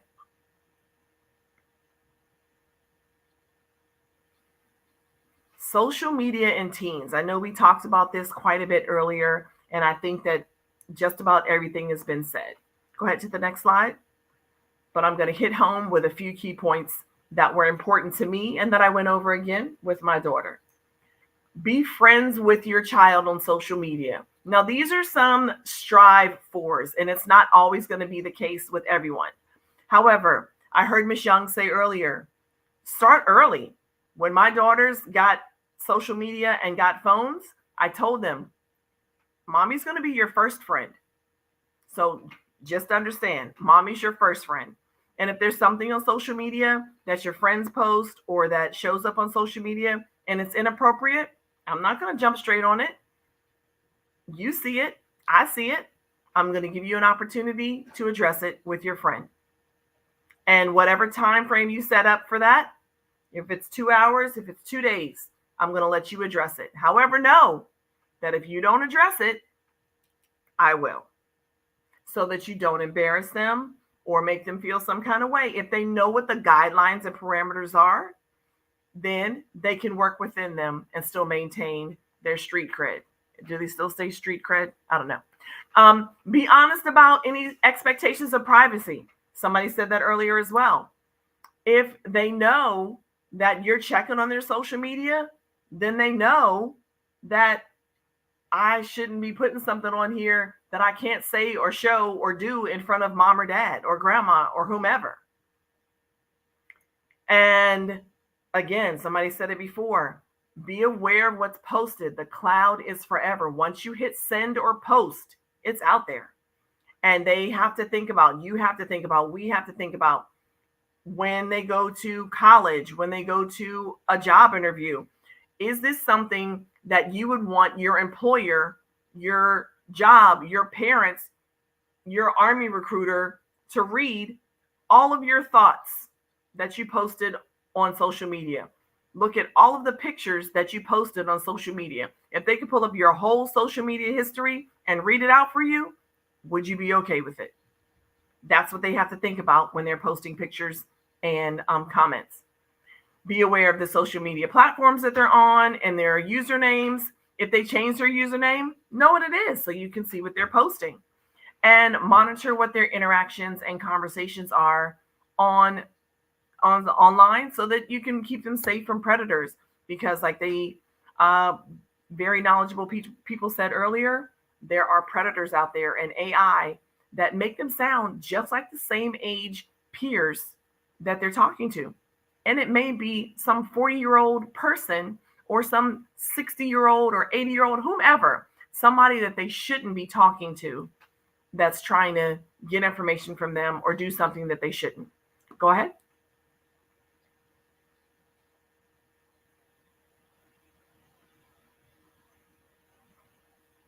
Almost there, guys. What teens wish their parents understood? So a few top answers that teens gave, this is what they gave their input on. They wish that parents understood that just because we don't hug you doesn't mean we don't love you. So some kids may not be touchy-feely after they get to their teenage years. Mom, Dad, don't hug me, don't kiss me, you're embarrassing me, even in the house. But they still love us. Being a teen is one of the most confusing, crazy, and important parts of our life. So just chill out. It's okay. Don't assume that because I'm in my room that I'm doing something that I shouldn't be doing. Sometimes they're just in their room. And if you guys saw my daughter's room, you wouldn't want to be in there. Anxiety and depression are real. I have to say that the things that our teens are dealing with now are way different than the things that I dealt with. And the pressures that they put on themselves, the standards that they have to hold themselves to, the things that they have to go through are way different than the things that I had to. Sometimes we need privacy. I get it. I said that earlier. Understanding that the things that we say and do and how we make them feel affect them more than we might think. So we may think we're saying something that may be, a little slick or just a little snide and may have more of an impact on them than we really understand. And that overprotective or strict parenting helps them learn to be a little bit more sneaky or secretive. Go ahead. So we may be teaching them how to be secret agents. So what is our final objective? What do we want to get out of this entire thing? Go ahead. Our final objective is, last slide, for everyone to be safe and happy. We want to be able to communicate effectively, efficiently, to understand each other's wants and needs, to demonstrate respect for each other and our boundaries, to make sure that everyone is safe while using social media, and to be mindful of each other's feelings. One thing that I found is that my kids, not just the kids that I birthed, but the kids that I worked with, is more often than not, they've never heard an adult or rarely heard an adult say, you know what, you were right and I was wrong. And when I said that to a child, to a student, they were like, Mrs. E, you're admitting that you were wrong? Yeah, adults make mistakes. And when I said that, that opened up a whole new level of communication, respect, interaction, because I was willing to admit that I made a mistake and that I was wrong. So if any of this helped, I hope so. Maybe it opened some lines of communication. Maybe it helps. Hopefully, if there's some teens out there, please open the door, talk to your parents, know that they want to talk to you. Parents, know that your kids, hopefully they want to talk to you too, but you have to be willing to open the door, listen, don't overreact, and just hear what they have to say. It'll be okay. Thank you so much, Sonia, for everything that you shared. And it's so true. I feel like you had such a real conversation with us. And I hope that both parents and teens listening in have really been able to gain a lot of insight from what you shared. And I was also seeing some great comments as well on Facebook. So thank you, thank you, thank you. When I started... Oh, you're happy to be here? Listen, we're happy that you're here as well. Like, seriously, this was fantastic. And just know that the information that Sonia shared was, being able to just talk real, right? And in the same way that Peggy was saying, like, for example, using I statements, right? I noticed something is different, right? effective communication is so key to making sure that the doors are open, and that if something is happening, that parents and teens can be able to talk about it and address it as quickly as possible. So that is wonderful. And this is the 4th annual Operation Stop Cyber Harassment. And so when I started Operation Stop Cyber Harassment in 2021, I had no idea that what I had thought was going to be a one-time conference based off of just wanting to provide resources to others after I dealt with online serial harassment, that it would evolve into Bringing the Globe, which is a community and resource platform with workshops as well as online programs that are accessible year-round. We spent years of research and development to create Operation Stop Cyber Harassment as a program, as well as Bringing the Globe as an organization to really expand our reach and be a resource to parents, teens, educators, and really the whole community through our advocacy and resource-focused programs. And we want to share with you just really quickly in the chat, we're going to be able to drop the form link for the post assessment while you watch this 2-minute trailer about empowering digital citizenship, which is a webinar that we created with one of our community partners, Neighbors for Neighbors, a CBS4 media affiliate based here in South Florida.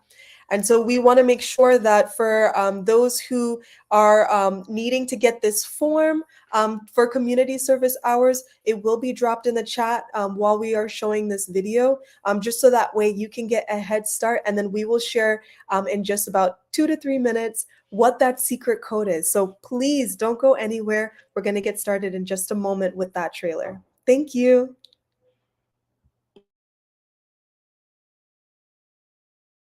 Conference will begin momentarily.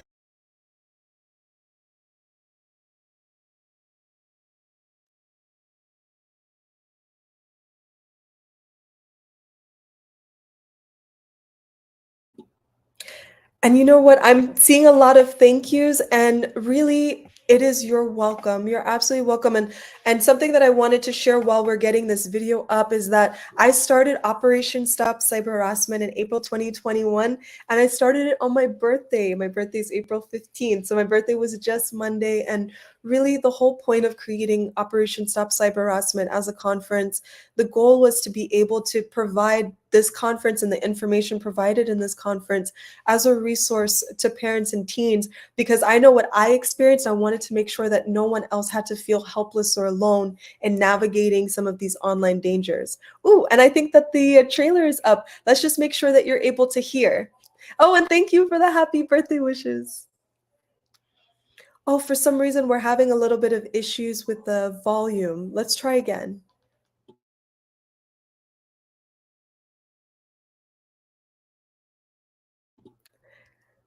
Thank you, thank you, thank you for the birthday wishes. Oh my gosh, yes. And you know what?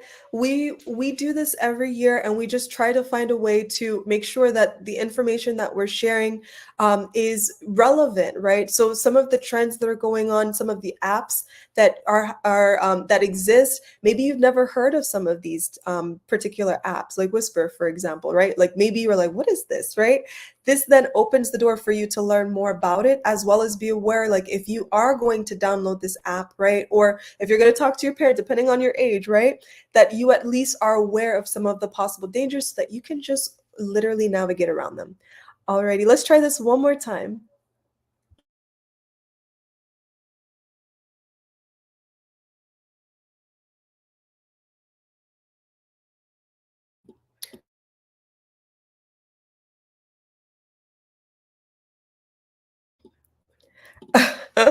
I'm seeing Merry Christmas. Oh my goodness. Happy holidays. I know that there are several holidays that have happened over the last couple of weeks, right? And so Eid Mubarak for those who were observing Ramadan, right? And just in general, this is a wonderful time. So it doesn't matter if it's my birthday. I like to celebrate my birthday, but how I like to celebrate it is creating programs like this.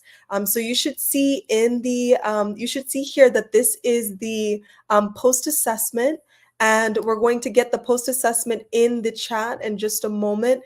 We wish you could have been able to see the trailer, but no worries. We're going to add it up to our website. And as this information is being added in the comments, I did want to say that for empowering digital citizenship as a webinar, it's for parents primarily as well as caregivers.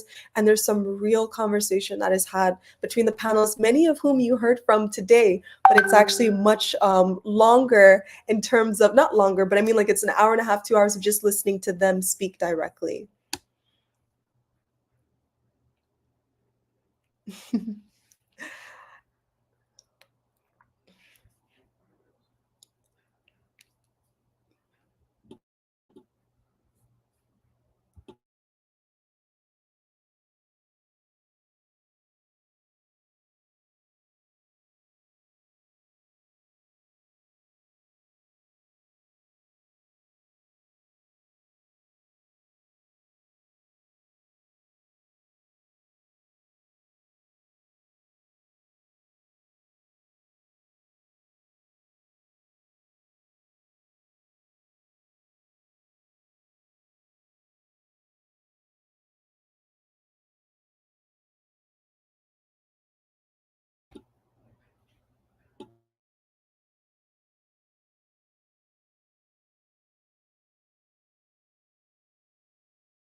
Alrighty, so what I'm doing now is adding in the Facebook chat so that you can see. Okay, so this is a Google form that I want to share with everyone. This is the post assessment, and the secret code that everyone has been waiting for is Empower Ed. So EMPOWER, and then ED in all caps. That's the name of our new professional development training program that we will be providing through Bringing the Globe, which is so, so exciting. And so please note that this is the code. This is Empower Ed. So I would like for you to go ahead, fill out that form. Let's make sure that you have access to this so that you can be able to fill out this form. And we're going to keep the form open for a limited amount of time after the conference. So we just want to make sure that everyone who's watching live, as well as because this is being streamed, because we know that there's so many people, even there are people who are registering for the conference while we were going through the conference. So we want to make sure that everyone has a chance to go through the conference itself and then be able to submit this form. So I'll share the form with everyone just one more time so that you can see that. And I will say this is the first time that we've ever used StreamYard for our conference. We usually use Zoom. So, you know, there's a lot that we wanted to be able to experiment with for our 4th annual conference. But there's so much information that was shared and that we want to make sure that you're able to receive after the conference. And so just know that we will be following up with everyone via email, as well as within the dashboard within Bringing the Globe as well on our platform, www.bringingtheglobe.com. You will be able to get the resource guide, which we will be sharing actually very, very soon. We're so excited about that. So that being said, I just wanted to say we've now actually reached to the end of our conference, and I want to take a moment to really thank all of the speakers who provided resources and support in the main rooms, as well as our panels for parents and teens. I just want to thank all of the experts who were willing to volunteer their time to be here tonight, which is so amazing. And, you know, I'm really grateful for all of the speakers who really, you know, we're part of this and our mission, because we're creating a movement through Operation Stop Cyber Harassment, a movement for awareness, for education, for empowerment, for advocacy. And so, you know, we're so grateful for the endorsements that we received from the Broward Sheriff's Office, as well as for Neighbors for Neighbors. We're so grateful for our key global partners, such as 1 Million, 1 Billion, 1M1B, where you got to see some snippets of some of the videos from some of the teen ambassadors, and that also IYC, which is International Youth Conference, and they are the reason why we were able to collaborate and be able to stream our conference for the first time on StreamYard. We really wanted to make sure that, usually when we do our conferences on Zoom, there's so many people who come, but then it's like, okay, so where does this information now is held, right? Where do we house this information? Now we're able to make sure that it's on YouTube, it's on Facebook, and it could be streamed, for so many people outside of this conference today live to be a part of this. Let's see. Oh, okay. Let's see. Let's just make sure that everyone can access. Hold on a second. I'm seeing that there are people who are currently answering right now, which is great. But there are some people who are saying that they're having a bit of trouble being able to, let's see, to access the form, and we don't want that to happen. So what we're going to do is we're going to go ahead and share this one more time with everyone. And you can see I'm doing it right now live.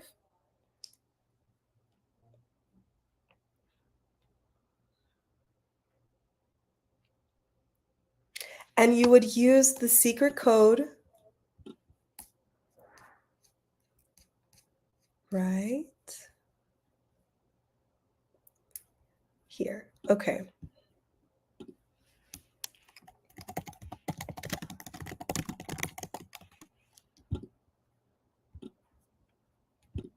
Okay, I see that there have been a few responses so far. Just know that after the bring a parent or guardian to the conference, please state their name below so you can get additional 2 hours towards your community service, as well as the secret code is right below. It says secret code word exclamation mark.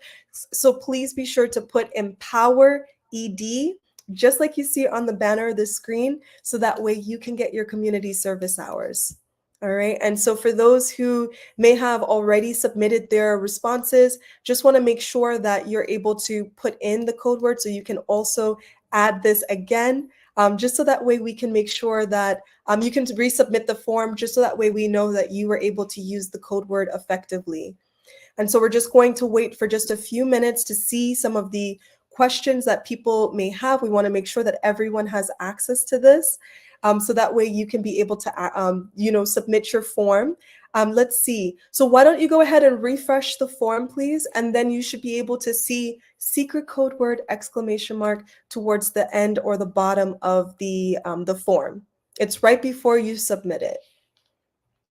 So just give everyone just a few more minutes. And thank you everyone for those who stayed on. Like I said, we were able to have the parent and teen rooms, which usually happen at the same time simultaneously. We were able to have it back to back today. We wanted to make sure that all of this information was in one place, so that would be easy for you to navigate. You just had to stay in, and you just had to sit in the comfort of your home or wherever you are and get to listen through. Okay, yes.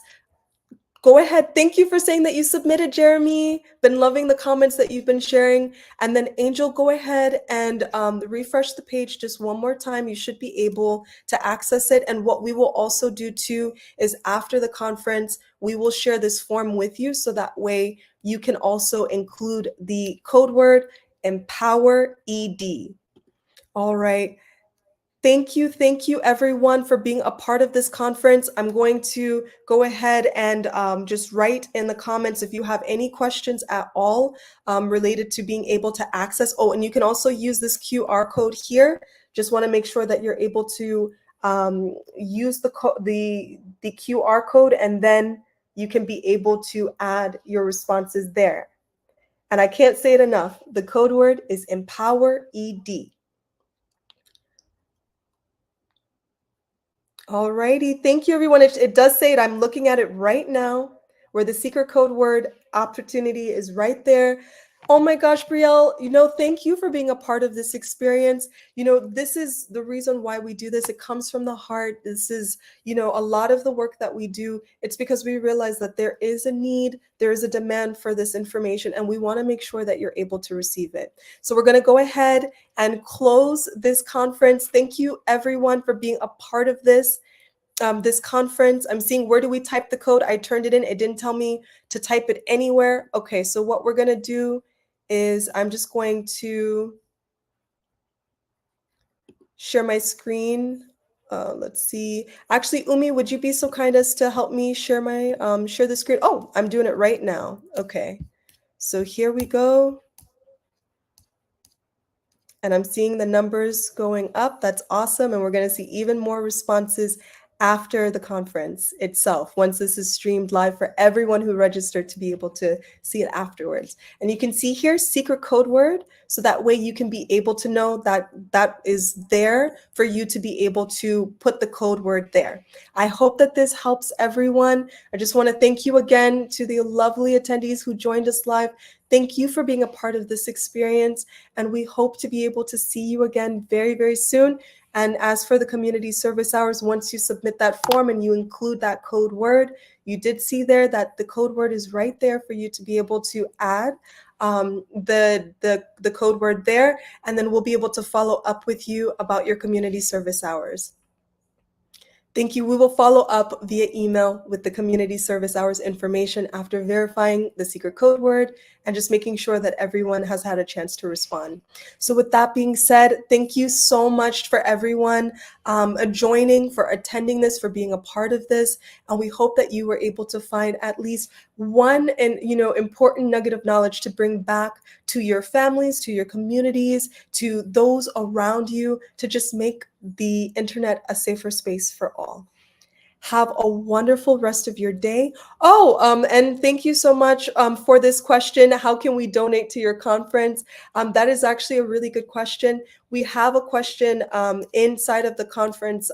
Would you be interested in partnering with us further? That's one of the questions. If you're interested in being able to support this, because this is something that we do, we volunteer our time because we know how important it is that this conference happen every single year. It doesn't matter if there are 20 people on or 200 people on live, which is what has happened in the past, right? No matter how many people are on, there's enough information to then be able to help others. And as we said before, Maya shared her story of how speaking up was able to help. She was able to help hundreds of other people who were actually going through the same thing, where they were being, threatened to send inappropriate photos, right? And so by her alerting the police, by there being an investigation, she was able to see, for example, that person got in trouble, right, for what he had done. So for those, if you're interested in learning more about our programs and what we have to offer, just want to invite you to include that in the form if you're interested. And then lastly, just want to thank the team from Bringing the Globe. Ria did a wonderful job. Thank you so much, Ria. Thank you, Umi, for the co-founder of Bringing the Globe, for being here. Thank you, Lean Ariel of One Lab Consulting. We're so excited to be able to see how we can be able to use your feedback to make sure that we're making even more of an impact. I want to thank everyone who's on the line. I want to thank also my family for also tuning in as well. As it's just so important. There are people that I've never met before, and then there are people that I know who are supporting me. And I just want to thank you, thank you, thank you. Thank you for supporting Bringing the Globe, Operation Stop Cyber Harassment. And I hope that you all have a great evening or great morning wherever you are. All right. Bye.